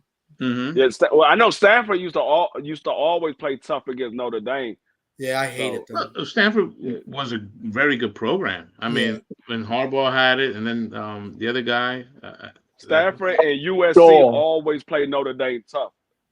Well, USC's a rival, so that's what I'm saying. But Stanford was trying to be a rival with Notre Dame too, so they used to always play us tough. How come Notre Dame doesn't play Michigan State every year like they used to? Because I think now they got less teams to choose from because they have to play, I think, five ACC games, I think. This guy's about to get knocked out, or he's about to get stopped. Who? Hernandez. Oh yeah. Oh yeah, he looks hurt there. Yeah, he looks like. They stopped it. Oshaki, get him, Oshaki. Get him, Oshaki. Yeah, this guy can't. That's what I'm saying. He's tired. He's never been here before. Oshaki, put the brakes on him. Yeah. Oshaki don't really have punching power. That's the thing. Oshaki overwhelms you, and he makes the referee stop that fight. That's what Oshaki does. You think they're gonna put him in with Navarrete next because that's the other champion, right? No, if he put him in with Navarrete go to sleep. You think so? What weight class is this right here? 130. 130. Navarrete. He just all offense. He don't have no defense. He's going. You're right. I agree with you, D. You're right, but I just good counter. He turned his back. It's over. It's over. It's over. Oh, it's over. He turning his back. Throw the. No! This dude is hurt now. Foster. He's hurt. Foster's hurt. This fight's you must be on delay because now I'm just seeing it now. Oshaki got hurt. Yeah. He's doing little petty punches. Oshaki ain't hurt no Oshaki with those little petty punches. The one shot did hurt him. He got hurt. Yeah. He got rocked. Oshaki got more of his legs. Dude ain't got no legs. Navarrete will beat the brakes off of Oshaki Foster. You see, he goes No, he won't. No, he won't. Yes, he would. And we can watch that. We can watch it together. You're gonna drive down a B more? It'll be worse than this dude Foster's about to get knocked out. No. He's hurt. He got him with the uppercut. Oh, not they. No, he's not. Oshaki is throwing bombs on dude. Dude catching him with shots, but he's glancing shots. Ooh, that right hand was. Oh, he ate it though. Oh, Shockey hit him with a monster right hand. Yeah. This was a crazy round, though. That nice uppercut. This was a crazy. Oh my round. God. This looks like a 10-10. Oh, D-Free's behind. Like this looks like Rock'em Sock'em Robots. I'm a couple of seconds behind. Yeah. Because you saw the uppercut. Oh my God. Yeah, you see the right hand. He's looking at it now. I don't know about Oshaki getting put out. Oshaki still because at the end of the round, Oshaki hit him with some 2 monster shots. But that was a good round for both. That was I gave that to Oshaki. Dude came back on towards the end, but Oshaki had the better of the round. Yo, in a way, is that what, 120, 122? 122. 122. It'll probably move up to 126. Yeah, they trying to get that man killed. They talking about moving up to fight Tank. You're gonna get that man killed. So wait, I don't know why people. I don't know why people sleep on Tank. Why do people sleep on Tank Davis' boxing ability? They just see the knockouts and don't think Tank Davis know how to box. I'm like, dog. Anyway, it's nasty though. Anyway, it's nasty though. I don't care how nasty it is, but who he's been in there on the level of a Tank Davis? Nobody. Well, I mean, he's putting everybody out. But that's I don't care if he put everybody out. If you ain't been in there on the level of Tank Davis, how you just figure he's going to beat Tank Davis? Like, Tank Davis is somebody that has a loss on his record. See, the thing with Inoue before you go, Sock, is Inoue's 33 years old, so he's looking for that big fight, which may be a mistake. But they don't need to though. I mean, he's a monster star already. Yeah. He don't need to. I mean, if he work his way up to 135, yeah. But don't just take him from 122 to 135 and put him in there with Tank Davis. But it'd still be a big money fight. It would be a big money fight in Japan, and it will. It will be a big money fight for about 3 rounds. Yeah, but not if he got that juice in his system, right, Tom? Because they don't test out there, right? I don't know. And they don't test out where? In Japan. Yo, imagine he sleeps them. They don't test in Japan. You talking about Japan? Yeah. I don't know what Remember Fulton was crying or whatever? No, it wasn't about the juice. It was about the hand wraps. He schooled the boy Fulton. Fulton got put to sleep. It won't be in Japan though, because Inoue is not making that call. That's all Tank Davis. Yeah, yeah. But wait, which fight, Sock? You was talking about that with D Free. Don't be surprised. Oh, this guy went down. Well, yeah, he looks done. Yeah. Pacquiao and Tank. Pacquiao's done, bro. Pacquiao and Tank. Them Saudis is throwing bread. They throwing bread. Yeah, but that's crazy. Tank is gonna kill that man. But I know that's your guy, Sock. I know that's unless he's on the juice and Saudi, they're not testing. They probably not. Well, supposedly this fight there was testing. They're both under VADA. Remember, Pacquiao don't like needles, so that was his excuse. He probably didn't test for that Thurman fight. Hey, what y'all think about this fight with Floyd Mayweather? Not the fight with Floyd and Mikey, but the undercard. The undercard is pretty over. Good. Trash. Oshaki once again. You on the first knockdown or the second knockdown? I saw the first one already. I'm going to the second one. Ooh. Oshaki. I told him Oshaki was going to win. That dude ain't beat no Oshaki Foster. He a big puncher, but he can't box. Yeah. And he hasn't fought nobody. Unknown. Yeah. Yeah, he's unknown. He's fought guys in Mexico. Hasn't been past 6, and they just stopped it. It's his over. Game. Oh, and he's mad. He almost pushed the ref. He got tight. The ref stopped it, and he got the heavyweight on the undercard of Fury and I think he's an overrated bum too. He's old too. That guy from the UK, Wardley. You talking about Wardley? Yo, they should put. I told you they should put Francis with Zhang, bro. They'll be banging, bro. But the thing is, Zhang is looking for a title shot. I don't think he's gonna fight. But it's the money, bro. What if Zhang may be the best heavyweight in the world? Yeah, fuck the title. If they offer Zhang $15 million, you don't think he's gonna take that? Zhang taking any big payday because Zhang is 40 years old. He's 40 years old. He's taking any big payday. I hope he takes a fight with Deontay Wilder because Andy Louise is playing too many games. He don't really want to fight. He's playing too many games. Great win for I hope Wilder give Zhang a shot because I know Zhang will take it. Herkovic is looking for a title shot next, so he's not. Herkovic ain't getting the title, nothing. But I think he's mandated for what, the WBO or something. He's like the #1 contender. Herkovic is a bum. He's gonna get beat whoever he fights. I'm not saying he's not, but I think he's the mandated #1. Real quick, Don Raj said that we playing football this year in Turkey Bowl. Don Raj, I said yes. I brought it up, a couple of days ago. So. I play Turkey Bowl every year. Yeah, but we're in the Bronx. D-Free, we're in the Bronx. I know that I was in Bronx. I'm talking about out here. I played when I was out there too. I played every year. When I was out there, look who's here. You should come through. Look who's here, guys. Danny Dynasty. Danny Dynasty. What's good, Danny? Raven. I thought you said Danny Dimes for a minute. I'm like, man, if you don't go put a neck brace on. Nah, this is our guy Danny because I got the Facebook. I got it going live on Facebook. So a lot of the guys we know, friends with me, we're friends, with us here. So Danny, he's damn both guys from Little League, the baseball. First Joe Duran and Joseph Duran, and now Danny Dynasty. What's good, Danny? Hope all is well with you, bro. And look at Don Ross. Last year was brutal. I owe Reno one. I just want I'm gonna let Reno know I owe him one for last year. So we're gonna play this year. But yeah, back to boxing, please. Boxing. But but Herkovich, he shouldn't even have the mandatory spot because Zane beat him. Yeah, and that was a robbery. Yeah, I thought that was robbery. Yeah.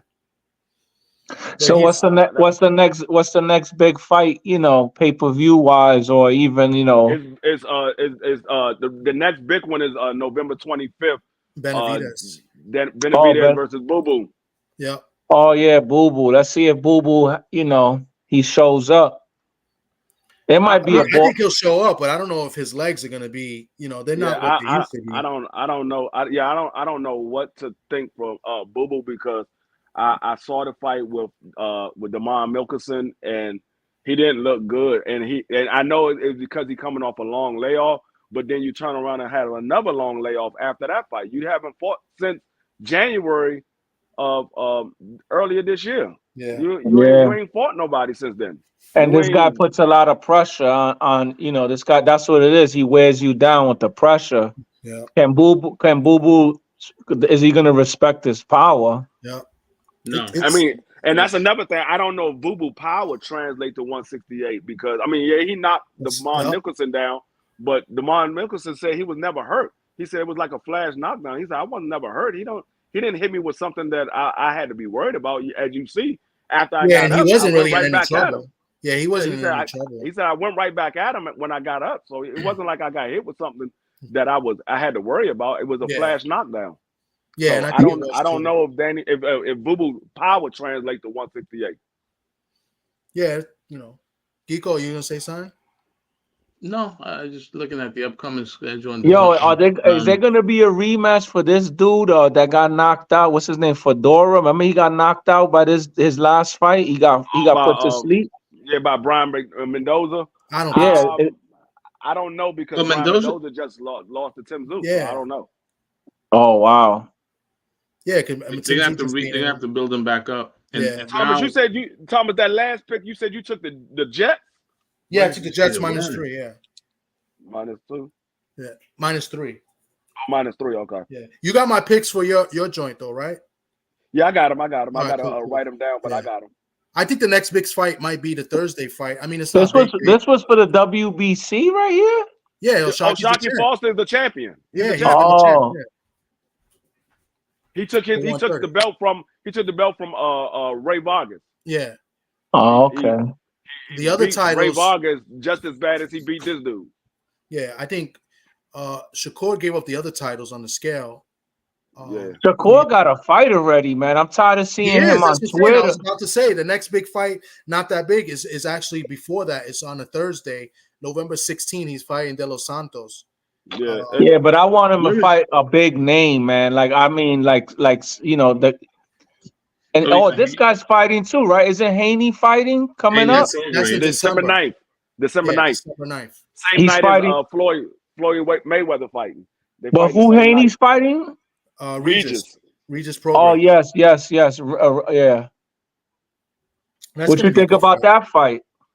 It's a 50-50 fight. I think Haney might win because of his boxing ability, but in the later rounds, if Regis is able to land a big shot on Haney, I don't know how Haney is going to take it because we've seen the last fight with Loma rock Haney, and then we see Linares rock Haney. So I know Regis punch harder than both of those guys. Yep. So I don't know if he's going to be able to take it. We have to see. But he's a southpaw. Yeah. I believe the last southpaw Haney fought was Jojo Loma. Diaz.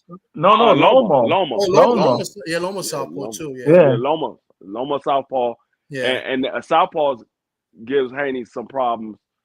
And the aggressive fighter give Haney problems. So it makes Haney have to fight their style. Like Haney's a pure boxer. He likes to move around the ring and box.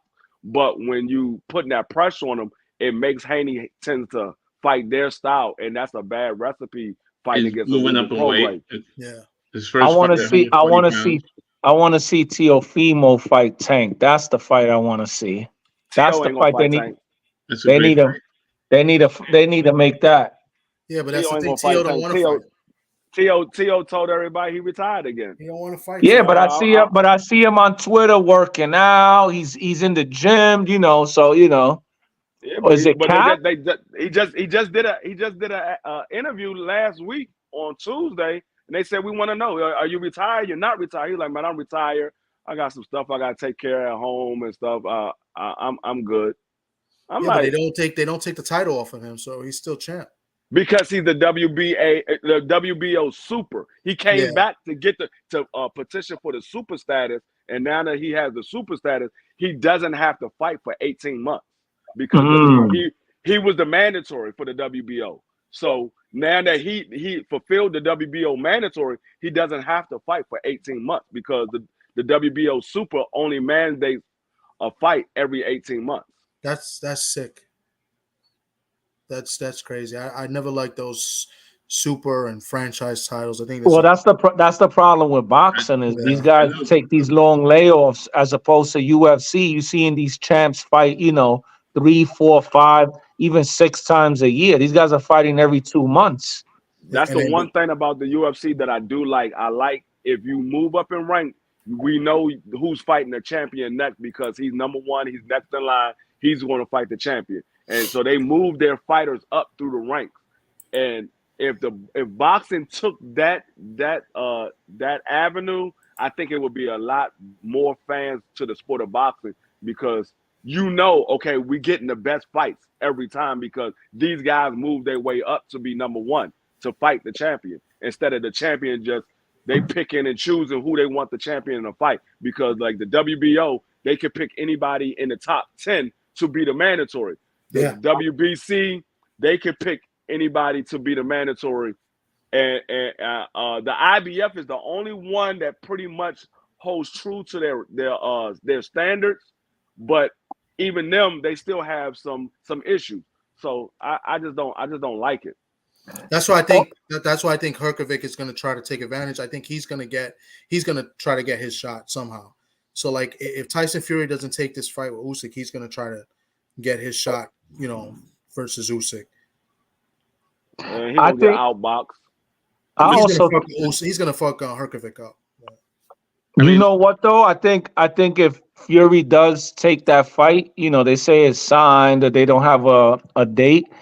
But like I said before, this is probably the best thing that happened to Fury. Him looking like shit, whatever. Because now the doubters, how you get embarrassed, you got a gift win, all this shit, and maybe this motivates him for like one last ride where he puts down the booze.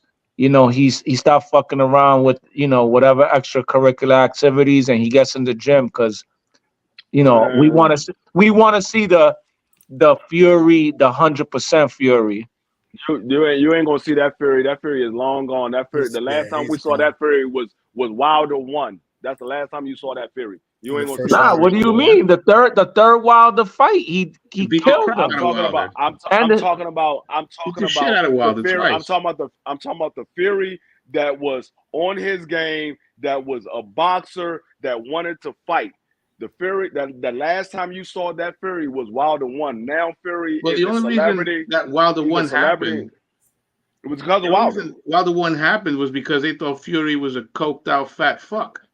No, it wasn't that because Fury had 4 fights before he fought Wilder, and Wilder won. Wilder went and got Fury because they thought Fury was done. There's no way. They thought Fury was done. That's the only reason. They thought Fury was done. Then Wilder, when Wilder got in there with him and he saw that Fury wasn't done, he didn't have to give him the second fight. Wilder had to because everybody said that he lost. Yeah, no, he didn't. It was a draw. Everybody thought Fury lost. Nah, Fury didn't lose. Fury won that first fight too, even with the knockdown. It was close. I don't know. I think the draw was valid.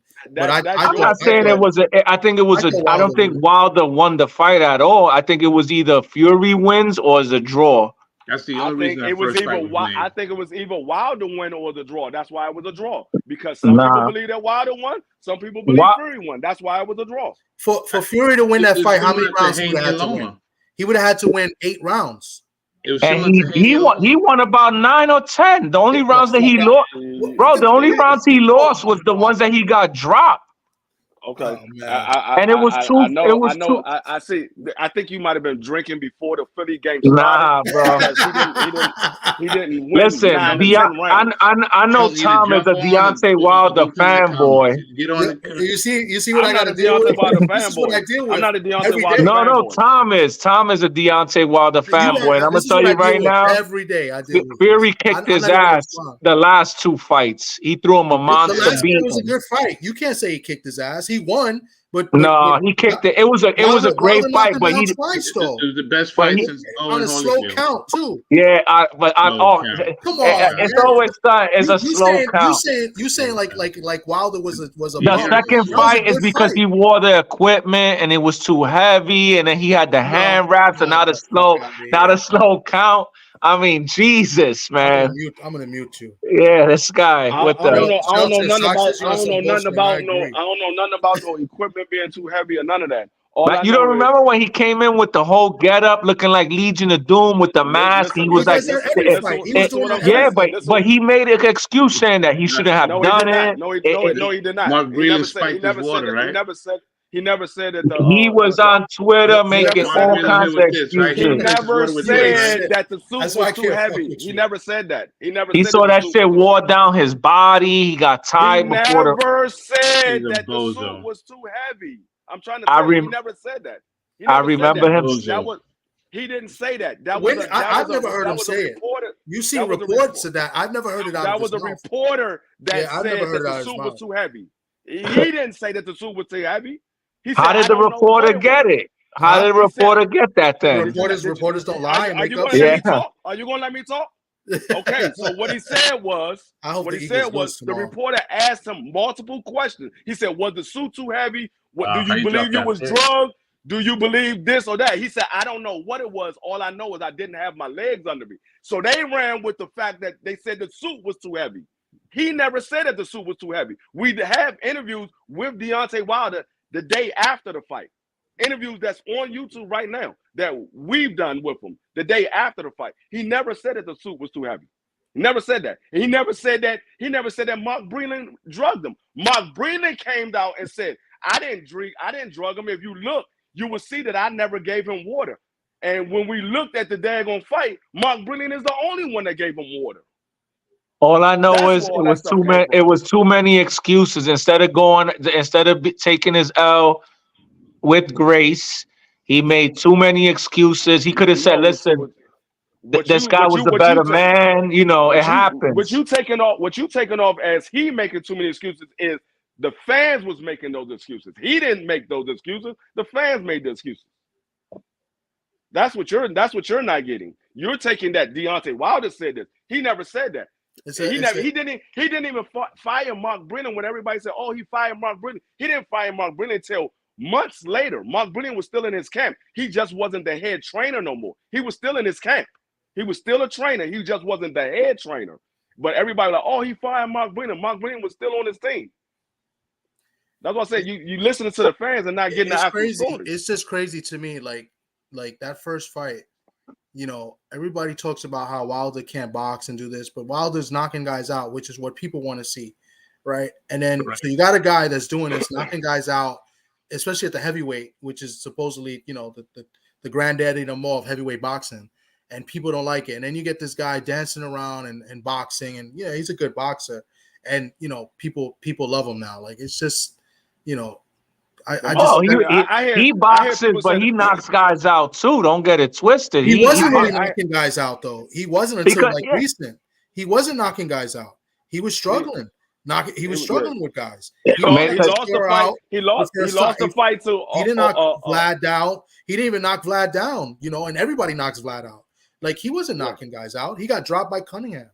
You know, he gets dropped all the time though. You know, he gets dropped. He always gets dropped. He's like Tito. Tito got how many big fights Tito got dropped in? Tito is special, man. Don't talk about He got dropped in one big fight.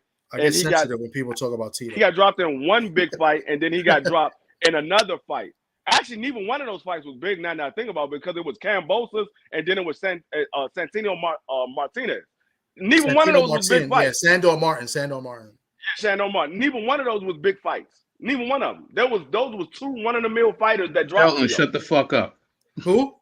Shelton, shut the fuck up. Those was get on the camera. Two Shelton will come 1-in-a-mill fighters.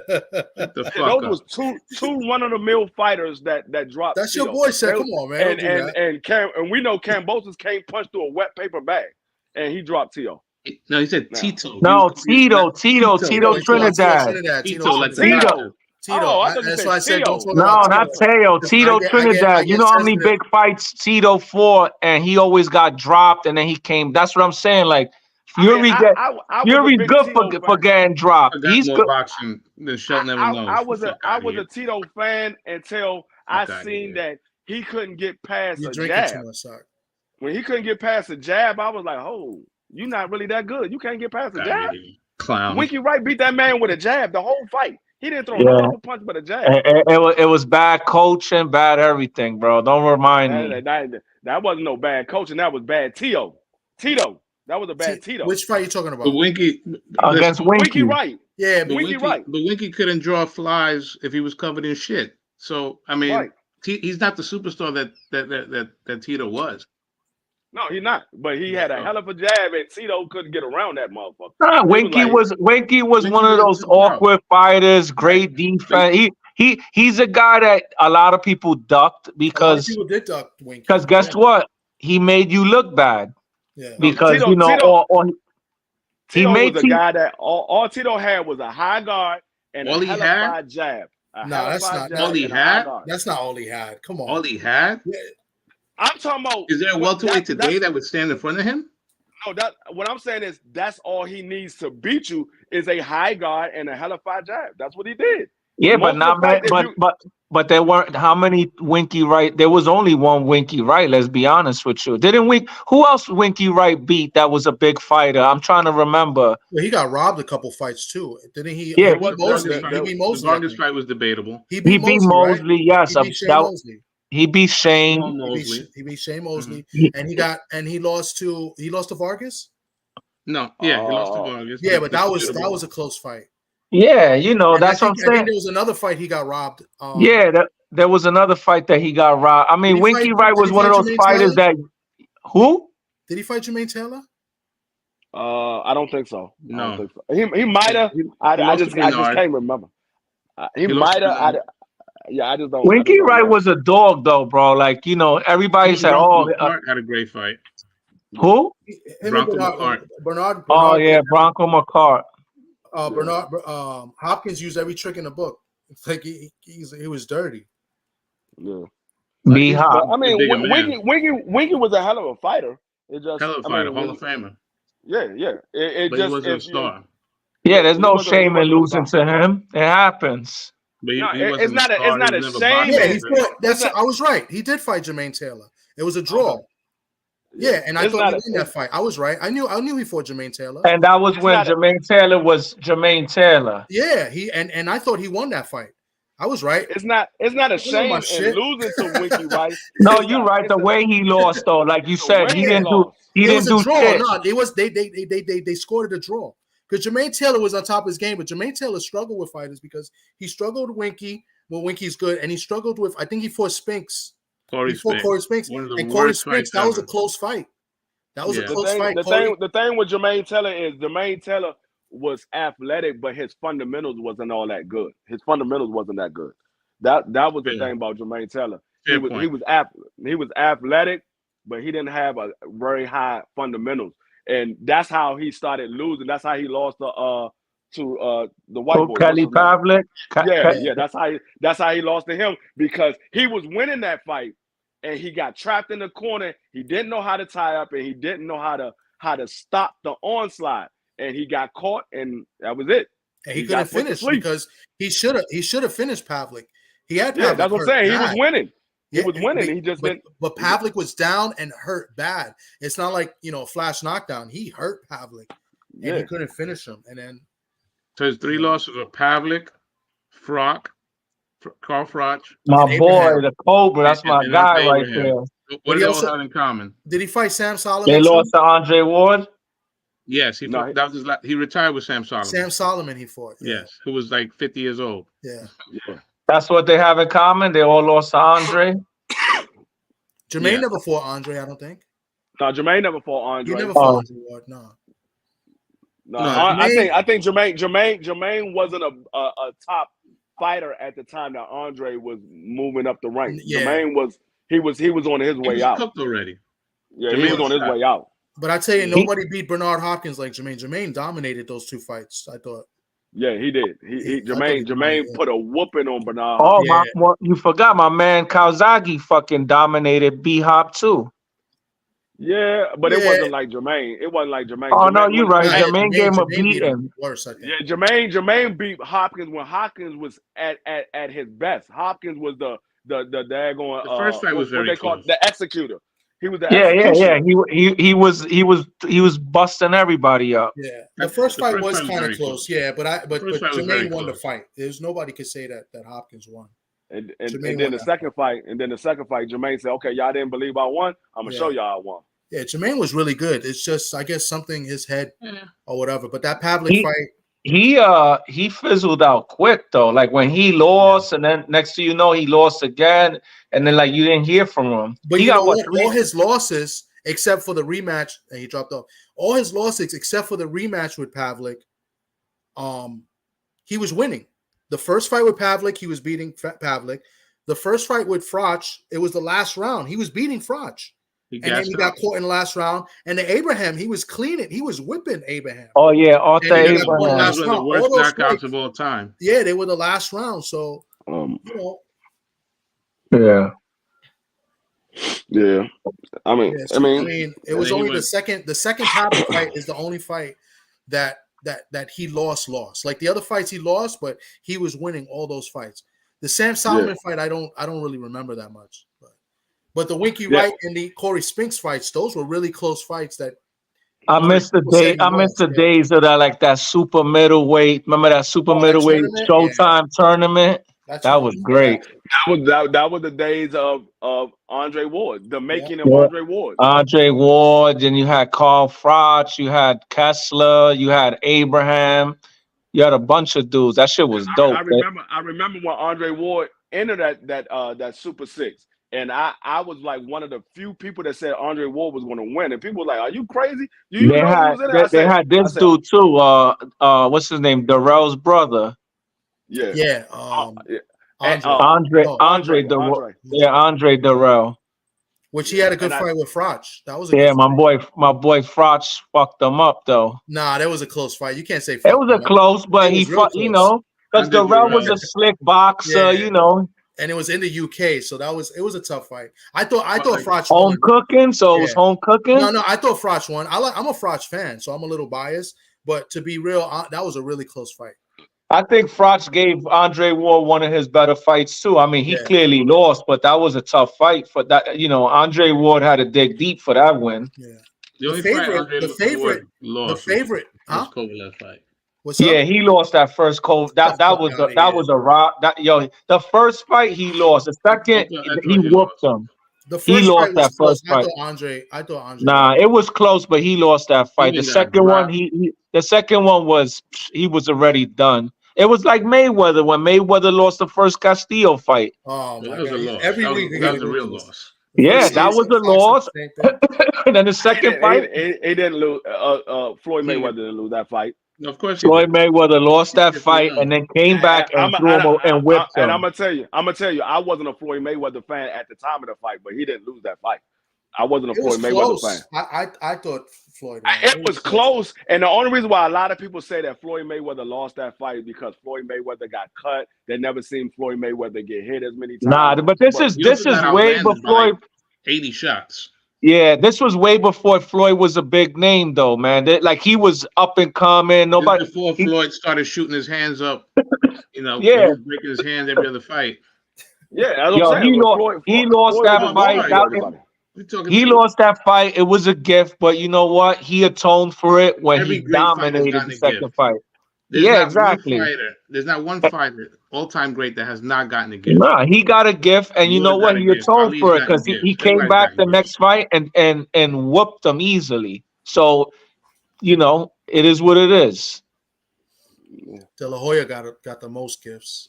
Yeah, De La Hoya is the gift king. De La Hoya is and he caught it from the backside too. That second Shane Mosley fight. Yeah, So, and against Trinidad too. I give De La Hoya against Trinidad too. He got a gift. I actually think he lost to Trinidad. I thought Oscar won that fight against Trinidad. That's what I said.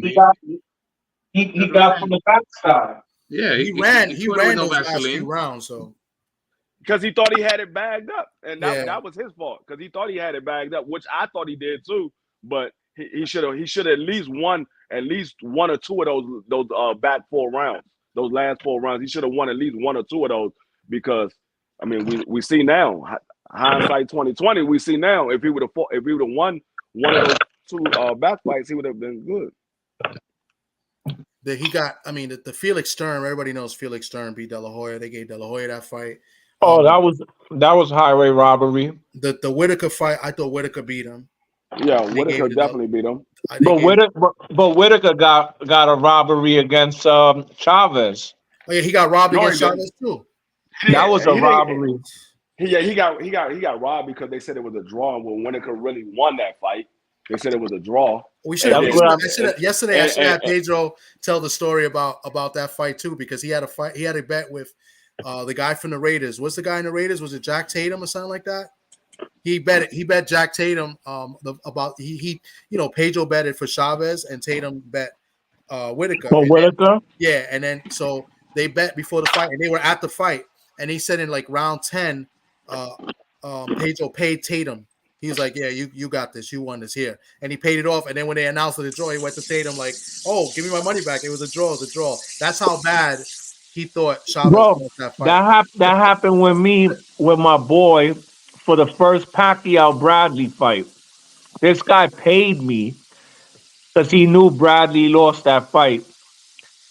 And all of a sudden, we hear, and new. I'm like, what?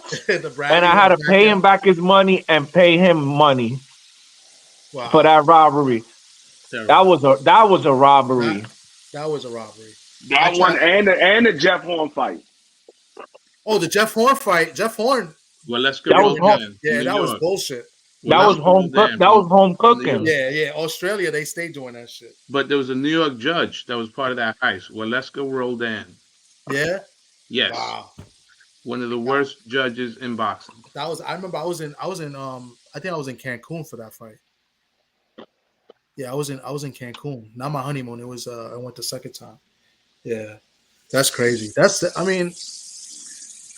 this was dope. We covered some good boxing. Sal got amped up. Because you guys hate Deontay, man. I'm tired of this shit. Y'all always jump me in the chat. You jump me in the chat every day. You guys jump me. You, Reno, Brett, you guys are fucked up, man. I had backup today. Fuck y'all. I hope he has another big fight. Who? Deontay? Yeah. Nobody wants to fight him. Joshua doesn't want to fight. Joshua don't want to fight. Joshua don't want to fight him. He's been trying to get the fight. Yeah. Ruiz is pricing himself out. He wants too much money. Louise said he wants Deontay Wilder to send him another offer. He like, I want him to send me another offer. So Louise don't want the fight. He want to just keep stringing people on, making people think that he wants the fight, but he really doesn't. Ruiz is gonna get knocked out if he fights that fight. You know that. That's why he wants $10 million for the fight. He knows his worth. He's not worth no $10 million. Yeah, no way. Well, the fight would have to be on pay-per-view. So it would definitely have to be on pay-per-view for him to get $10 million. Look at Don Raj, bomb squad to this day. You already know Don Raj, but these guys they don't like Deontay, and I'm tired of arguing with them. So I'm tired of it. That's why Reno is banned from here. See, that's the exact reason why I don't have a favorite fighter, because I'll be able to give these guys a fair assessment, because I don't have a favorite fighter. It's hard to have a favorite fighter now, anyway. Like I like a lot of fighters, to be honest. People like, I really like Deontay because the heavyweight division is really bad. But I get accused of being a Spence fan, a Tank fan, and all. I'm like, do y'all realize I got family that fight professionally? if I was going to be a fan, I'd be a fan of one of those. Brett, by the way, yeah, he's related to Russell, to the Russells. Okay, nice. Yeah. Yeah, I was like, I got fighters I got family members that fight professionally. I would be a fan of them before I'd be a fan of anybody else. I'm not. But I have to pull your Puerto Rican card because he's half Puerto Rican too, and you can't be talking about Tito Trinidad like that. All right. Tito Trinidad was never my favorite Puerto Rican. It was always Miguel. It was Cotto. Yep. I mean, that was Cotto, I think, had a Puerto better Rican career because he's multi-division champion. But Cotto was not, he didn't have the charisma as Tito did. So that was Tito. I mean, I don't care about the charisma, none of that. I care about the boxing ability and the Cotto was the guys that you fight. The guys that you fight. Yeah. Cotto in his prime was elite career by far because he multi-division champion. I think he had a better career. But Tito can always say nobody beat him at 147. So he could say, he could say that. I mean, he could say that. He never lost at 154 either. I think I think that was his best weight. 154. He could say that, but I think he was the best 54. He could say it, but I'm not going to believe it. I'm tired of you. I believe there was fights that he lost that he was gifted. Well, the Oscar fight, that's it. That's the only one I think. But what other fight? He wasn't gifted anything else. Yeah, it was pretty much the Oscar fight, and that was a close Tito's fight. fights ended. He was the judge. Yeah, that's because he Cotto Shane. I tell you what, lost. I was ringside for Cotto and Joshua Clottey. And a lot of people said Cotto lost that fight. I thought ringside. Cotto won. It was a tough fight because Clottey was awkward, but yeah, that was a close fight. I thought Cotto won. Fight. Yeah, but it was a lot closer than like people say. A lot of people did say that Cotto lost. Not me, but yeah. That was a tough fight. Could have gone either way. So, but Saka's a low key Cotto hater too. So Oh yeah, that is true, Brett. He is a Cotto hater. No, I'm not a Cotto hater. You are a Cotto hater. He rooted for he rooted for Margarito. He rooted for Margarito both fights when Margarito cheated. I fucked with Margarito. Yeah, I'm glad that Cotto got his revenge on Margarito. Yeah, man. But that ruined his career, that first fight with the cheating with the time. Yeah. Yeah, it did. It's a shame we didn't get Cotto and Mayweather at a better time. Yeah. And even with that being said, he gave Mayweather a good fight. He won about 3-4 rounds that fight. I wish we would have got it was competitive. I wish we would have got it was very competitive. It was competitive, but Floyd won hands down. Yeah. But I wish we would have got Cotto in his prime against Canelo in his prime. That would have been good. I think Cotto come out on top. Against who? Canelo. But what about Pacquiao? Pacquiao fought Cotto, whatever, and Pacquiao was juicing, man. Real quick, the Cotto Canelo fight was closer than Cotto and Floyd, because some people thought Cotto might have won that fight. So it was. But what fight? The Canelo fight. The Cotto and Canelo. Cotto fought. It was like a sparring match. Like he didn't try to win. It didn't look like it. No, he was older. It wasn't as bad as Charlo. That's a totally different like a story. sissy. But the thing is, he didn't fight like you think he should have fought, and it still was a close fight. So imagine what he would have did if he was in his prime. Because that was an old Cotto. That wasn't. It was a very old Cotto. And he was competitive. A lot of miles. Yeah, a lot of miles. And some people thought Cotto won that fight. Who said that? Some people thought Cotto beat Some Canelo. people are stupid. Here we go. Some people thought who he beat. I thought Canelo won, but he didn't beat Canelo. No, I'm just saying I thought Canelo won. Said that? I'm just saying a lot of people. Yeah, and I was rooting for Cotto. I don't like Canelo, and Canelo won that fight. I used to like Canelo, and you guys know this. I used to rock with Canelo, but Canelo. Oh, you want to talk about gifts? Canelo got a handful of gifts too in his career. Lara was a gift. Lara beat Canelo. Sock says that Canelo beat him. Well, I mean, if you go back and watch the fight, some people say, okay, they watched the fight, Canelo won. Then they go back and watch. They say, okay, Lara won. They go back and forth with that fight. So I can't take Sock's opinion on this because he don't like any Cuban fighter unless his name is Casamayor. Every Cuban fighter, he don't like. Friend. Yes, I like that. that. You only like Casamayor. Is the only Cuban you ever rooted for. Every other Cuban. So you don't like David Morrell? Very good. You see that? Okay. You see I fucks with Peter Quillen too. That's my guy. Peter Quillen and I tell chocolate. You that, if I was going to have a favorite fighter, it would be David Morrell. If I was going to have a favorite fighter, I think he's good, David Morrell. I think he needs a few more fights though. I think he's the best at 168. I don't think nobody at 168 beats him. I don't think nobody beats him at 168. He's very good. But these guys got to fight each other. These guys are not. Yeah, David Benavidez is scared of that man. Yeah. And Canelo don't want to fight. It's just too high risk, little reward. I mean, he's a WBA regular champion. He get a WBA regular belt. That puts him in line for Canelo. True. Yeah, Canelo's never gonna fight Benavidez. I don't think. Then Canelo will have to drop the belt because all he got to do is petition to the WBA. Hey, I want y'all said y'all want to consolidate these belts. Let's make this fight. No, happen. I don't. Especially you, Shelton. You see, you're fucking hater. You're the worst. Yeah. I tell you, I swear to God, Stock never roots for the brothers. You right on that. I'm telling you, man. Hey, nothing wrong with that. Yeah, you're a fucking asshole. Although my favorite fighter happens to be. Who's your favorite fighter? Stock always roots for the Mexican fighters. He really does, and Pacquiao. But who's your favorite fighter then? Well, I mean, we're talking all time. All time. I was a huge Donald Curry fan. Oh, my all-time favorite fighter is Sugar Ray Leonard. Okay. That's I my didn't know all-time favorite fighter. Your all-time favorite fighter? Tom's is Lennox Lewis. No, it's Pernell. You know that. I like Lennox Lewis. I always fuck with Lennox Lewis, but Pernell Whitaker is my favorite. I like Pernell, but Sugar Ray Leonard was my all-time favorite, mainly because he's from my hometown. He went to school with my mother and father. You guys used to always. I'm sorry, D. I cut you off. Sorry.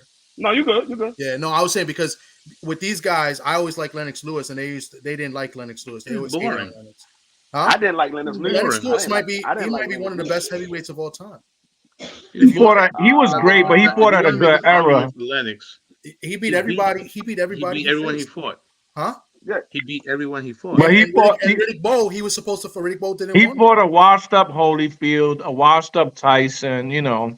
That's the problem. And I'm a big Holyfield, and he won the first fight against Holyfield, but Holyfield was shot. That was a close fight. That first fight. They call that a draw, right? That's one of the worst decisions in the garden. Actually, I think Leonard Lewis won that fight. I think Leonard he did, and I'm a Holyfield guy, but Holyfield was shot already. Yeah, he was. Holyfield was the man, bro. That guy was the man. Yeah, Holyfield was. Never. That's why I said if I would have a fantasy fight, it would be Holyfield versus Usyk versus Usyk. That would be my fantasy fight.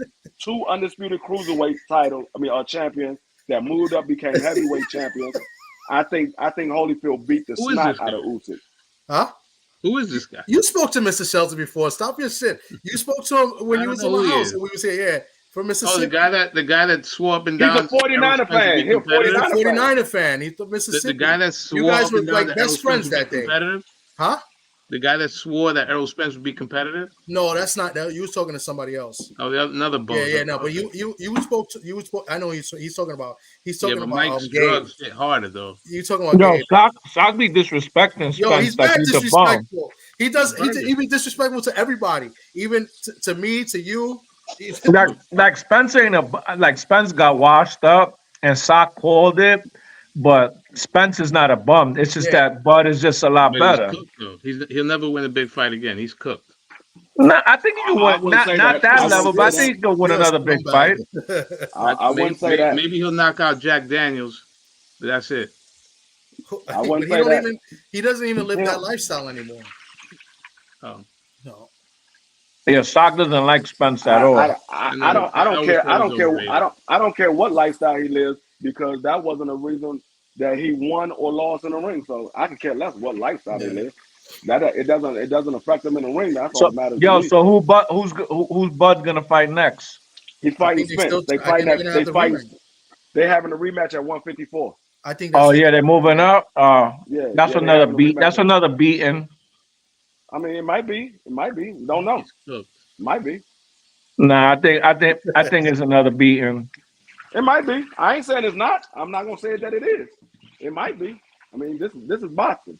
What are you drinking? Styles make fights, and I think Bud's style is a bad style for Spence. It very well could be. Don't know. I Till think the the fight weight happens. might have had something to do with it, but you can't really blame the weight if you're the welterweight champ. And it was for the welterweight title, I in my opinion. But I mean, let's see what happens if they have the rematch. But yeah. I was wrong. I picked Spence. I thought it was going to be a close fight. I never shitted on Bud. It's a very hard sell. Yeah, but he wants a rematch. I'm not getting hit. So I gotta say he deserved the rematch. He deserved the rematch because they negotiated for it. And truth be told, Earl Spence never wanted a rematch clause. It was Bud that asked for the rematch clause. That's true. That's why Spence went for it. So now that people talking about, oh, we don't want to see a rematch. Well, Bud was the one that asked for the rematch clause. So Spence went ahead and gave him what he wanted. Yeah. So now they got a rematch. And now Spence didn't want it. Yeah, it could have been one and done. Yo, fellas, I'm about to start. Yeah, we've been on for a pleasure. I didn't want to be on that long, but yeah. All right. Time flies when you're having fun. Exactly. I'm gonna go ahead and apologize. I'm apologize for my commanders because they're gonna do your boys dirty tomorrow, and it's gonna be kind of disrespectful. It's gonna be kind of disrespectful because I think Jalen Hurts is going to get hurt. He's going to live up to his name and get hurt. So I'm gonna go ahead and apologize. Injuries. Wow. All right. I'm go ahead and apologize now. I just hope you have that same energy after the game when you're like, damn, bro. I will. I'm not gonna be like Sock and be sitting there drinking a whole bottle. Yo, you know how many bottles of wild turkey Sock has killed after the Raiders lost? Yeah. A lot. He's been good with his boxing predictions, but his football team stinks, and I love it. Too many. Yeah. No, I'm not. I'm gonna be up here. If my boys stink it up, I'm gonna be up here saying they stunk it up. Stock, who the Raiders? Before I get off, who the Raiders play tomorrow? They play Monday. They play Monday night. Oh, all eyes on you, bro. Monday night against the Lions. You know, there's gonna be a lot of trolling in the chat, bro. A lot of trolling. The Lions team that just got spanked playing at home. You know, the haters are just gonna be hitting you up like it's good. It should be good. Hey, Thomas, we need to go. We need to go live for that. I want to see Sock's face. Now, I will tell you this: we're at rock bottom. I mean, when you lose to the Bears, you can't get any lower than that. So, if there's any pride in that locker room, I expect a good effort. But we have an inept coach. You know, we've all worked with people that are incompetent people. Josh McDaniels is incompetent at his job. So who do you want as the coach before we sign off? Who do you want as the Raiders' next coach? And it's not going to be Jim Harbaugh. So please stop with that. Jim Harbaugh. After the cheating scandal, Michigan's on probation next year. That's not happening, bro. Because that's a bullshit witch hunt. Yo, listen. If that happens, I'm going to use all of your words. That's why I already started. Remember, Jim Harbaugh's Jim Harbaugh's first coaching job was with the Raiders. He was a quarterback coach. Yeah, you're right. Al Davis. He's not leaving Michigan to go to the Raiders, bro. Why not? Come on. Better weather. You're right, but he's gonna make more money at Michigan. He's a god there. He's just he's Jag in the NFL, bro. He's just one of 32. That's true. If they get hit with any sanctions or whatever, we're gonna be roast. They're gonna get on. There ain't gonna be no sanctions, bro. You're gonna see because it's a bullshit. But the guy that got caught said it made a confession or something saying that he was paid to do that, right? Is that the latest that I saw? Maybe, probably. I mean, isn't the whole point of trying to get decipher the people's signs when you see them? Isn't that the whole point of having signs? I mean, I also heard that if you ain't cheating, you ain't trying. So I'm just saying, I think it's the stupidest thing. Like, if you put a sign up, and I'm like, oh, we've seen that before. Yeah, we decipher it, and now we have the play. We still gotta stop it. Like, it makes no sense. It's just hate. They hate on Jim. It's all right. How many dirty shit Urban Meyer did and nothing came about it, right? Yeah, but that's what he left right before they were going to get him. The same thing with Pete Carroll. Pete Carroll left USC right before they were going to get him.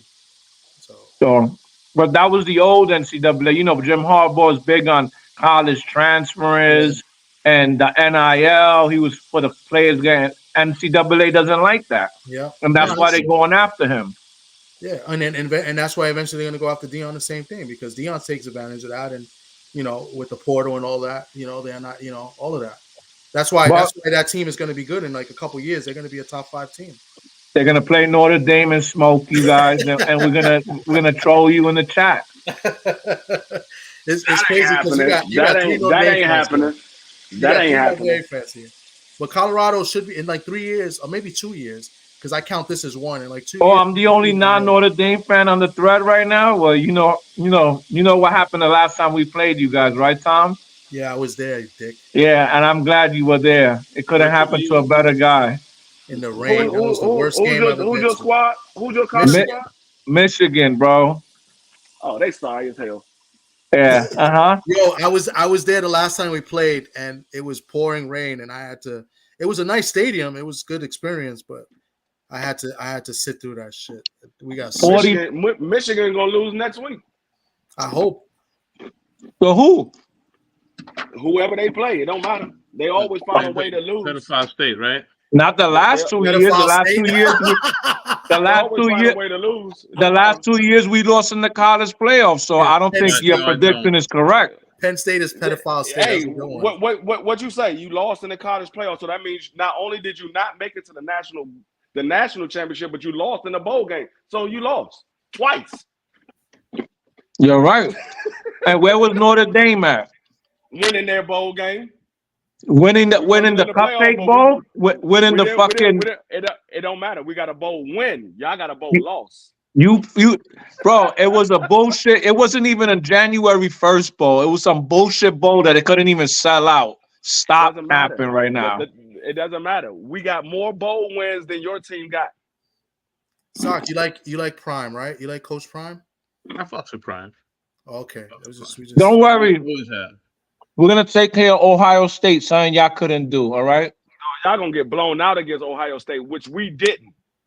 Come on, bro. You know we're not getting blown out. We're not even losing that game. Stop capping right now. It's a tough spot for me because I hate Ohio State, and it's hard for me to root for them, man. Especially since they beat you guys, right? Yeah, it's hard for me to root for Ohio State.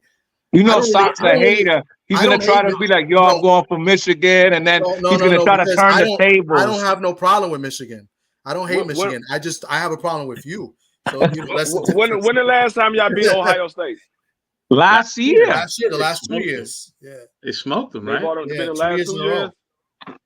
We blew them out 2 years in a row. Yeah. So that means it's about time for y'all to get slapped. And we're going to smoke them again this year. Don't worry. Not with that quarterback y'all got. D-Free is taking. What do you mean? The quarterback that we got is leading in the Heisman candidacy right now, bro. Come on, man. You better start watching Michigan play then.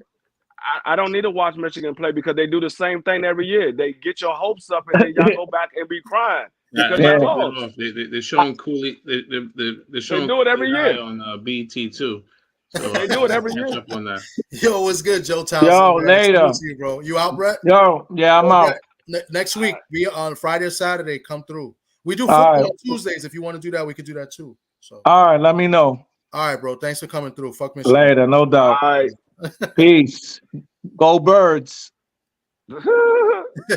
Yo, you see now you got to see Brett. He talks mad shit. He gonna be mad as hell when Ohio State blow them out. Yo, he probably don't come up here. Yo, Dwayne, you have not seen Brett when his teams lose. Let me tell you something about Brett. This is why we always go at it. And he gets on us too. Brett's team, and when Sock comes back, he'll attest to it. Brett's team has never lost a game, even though they lost. He's got an excuse every time they lose the game. So, I mean, this is why. So I wish I'd have known them last year when we beat them when they was 9-0. Oh man, it would have been great. But that's what I'm saying. Yo, there's a guy in the chat that in our group of friends is a Commanders fan. Gio. He was in the chat a couple of times, and he be getting at Brett too. So they go at it. So they're gonna go at it tomorrow also. Yeah. 7 I mean, it's gonna be fun if the offensive line hold up, we'll be all right. We'll be all right if our I'm offensive rooting line for you hold up. guys. I'm rooting for you guys. I really am. But yeah, I think I'm gonna cut it. This was good. We got a new rivalry in here. Besides, we got a couple new rivalries. We got Brett and D Free with the rivalry, and now we got Sock and Mr. Shelton. That should be pretty good, you know. But I got your back, Mr. Shelton. I know Sock is one of my best friends in the whole wide world, but you know he's a hater though, man. We I've been telling you guys this. You know, the fucking hater. All right, but I'm all let y'all tomorrow. All right, D Frio. Thanks for coming through. Appreciate you, bro. All right, no problem. All right, and then I'll wait for Sock to show his face, you know. So yeah, I didn't expect to be on this long. I wanted to watch the fight. Got to see the fight, you know, not as much as I wanted to, but that was a good win for Oshaki today. I'm happy for him. You know, that guy, I didn't think that guy was anything special anyway, but Ashley kind of predicted it in her video. I don't know if anybody peeped it. She did a nice breakdown of the fight, and I think she called like a late stoppage or for Oshaki, and that's what happened. But she did pick Oshaki to win. She said that, you know, the first few rounds, she also spoke about, you know, him not going past 6. So that was a pretty good breakdown, and it ended up to be true. So that was pretty good. But other than that, you know, the exhibition wasn't shit. You know, thought Francis won, you know, but kind of like a small black eye for boxing, but boxing has had a bunch of black eyes recently. So, but yeah, Sock, I'm about to end it. I don't know if you have any closing words. I just see this. He said you he said you stepped away because you was throwing up. Yes. He said, "You're a fool." He said, "But yeah, Sock, any closing words? We got our picks. Francis Ngannou is the star of the day. Yeah, Francis is. Salute to him. Yeah, I'm happy for you know, he made a lot of money tonight. Yeah, and he is the people's champion, the uncrowned champ. If I'm his PR, that's how I would promote it. I'm spinning that like Metal Arc Lemon used to spin the basketball. He is. Yeah, I think that's what he should do. So he didn't get to talk much in the post fight. So maybe he's a humble dude. You know, yeah, he is. He's extra humble.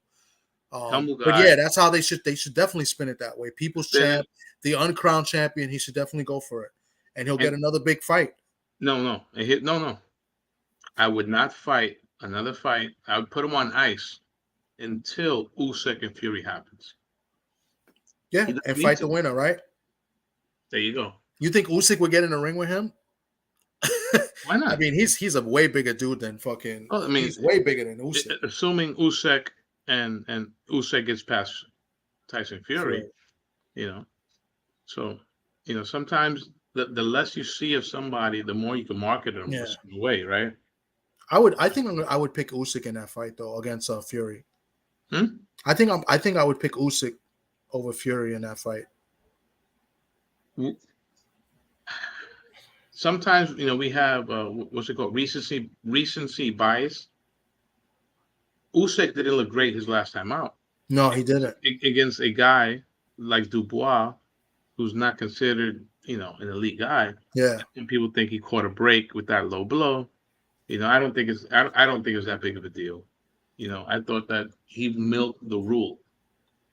Yeah, no, he milked the rule, and obviously the ref helped him too, because the ref kept telling him take it, and then he did like 4 minutes, and he yelling at the ref, I want to go now, whatever. Like he yelled at the ref. So yeah, he milked the rule. He milked the rule, and then and the guy wound up quitting anyway. He kind of quit at the end too. But you know, but if you think about it, if you want to spin it, right?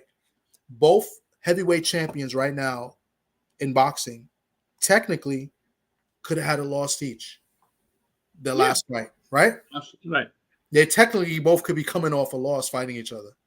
But I on the radio tomorrow. I don't know how your radio show went with Pedro today, but tomorrow I'm sure we're going to talk about that. Pedro, he sent us the text. He said that Suleiman had everything to do with that, you know, the scam. So I don't know if he says that on the show because it's sponsored by the WBC. There you go. So I don't know if he has it, but I'm sure they'll put the disclaimer up like they always do when he talks.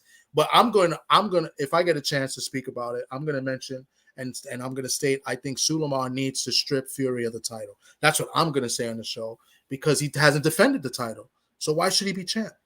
So, but that's gonna be, that's tomorrow's show. But yeah, that's it. I mean, I don't have anything. So until next time, my friend, we'll get Shelton up here and you guys can go at it. That'll be great. You guys got along so well before, man. What the fuck?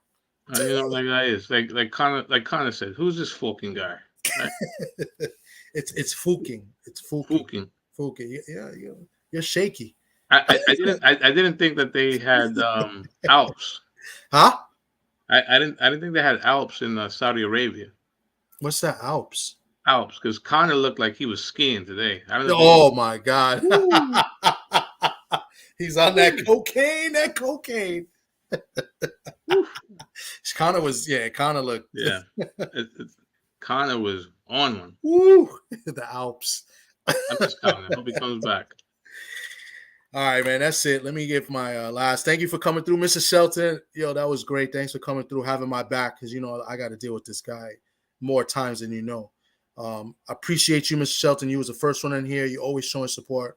Thank you. Everybody else that came through, I appreciate you guys coming through, showing support. Big shout out to Brett Ortiz. Finally came on the show after we've been talking shit about him. Hopefully he'll be on. He's good. He knows his shit, especially in sports. I give him that. He could break that. He broke down the game perfectly. You know what I'm saying? I give him that. He knows his shit, but he's a little arrogant sometimes. Obviously, D Free is always on, always gives his input. He knows his shit, especially in boxing. He knows football. He has his own show, the podcast. I'm saying I should have told him to put it in the link, but, most of the guys that are here know D Free. He does his thing. So, yeah. So, shout out TWT and the family. Shout out to everybody that came through. Shout out to the Bronx logo as usual. You know what I'm saying? Can't wait for the opening of the store. I'll probably go live there. And that's it, man. I'm going to just close it out. That cocaine. Wow. Wow. All right, man. Let me close it out. Put this little from the sunny little jingle. Oh, Sock, let me throw something at you real quick because I know you don't like Kodo, and I know who you do like, and I was saving this for you. My Steve Summers time.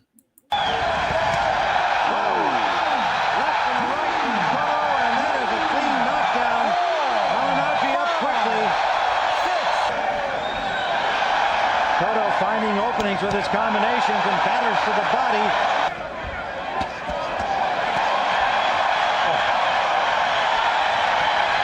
He's going to, I believe, unless he comes up with a knockout. He's got everything to be proud of here. He's in trouble. And for Miguel Cotto, you can say the same because he couldn't have expected this. So he had to adapt. What a tough guy. But it's the 12th round. Why not? He's going to finish off. I just wanted to throw that at you. What? Now, that was a beating. I was there, but at least he didn't quit. Like Who quit? Jamal Charlo. At least he tried. Oh, but that's that. Jamal Charlo did quit. Yeah, he's a bitch. Yeah, and his brother too. Well, that I agree with you. That I don't like the Charlos at all. Fuck the Charlo. Yeah. I never was a big fan. I thought they would put. Jamel would put a better fight than what he did. He didn't, but I don't really mess with them. So, hey, Brian Corbett, thanks for coming through, man. Shout out to you. We're about to sign off, but yeah, I just wanted to hit Sock with that because I know he likes Paulie, and he was shitting on Cotto. He didn't. Those are real knockdowns. He didn't take a dive like Malik Scott. Oh, here we go. Anyway, I'm out, man. Shout out, Sock. Talk to you later. Shout out TWT. Hit you with the flame, and then we out of here, man.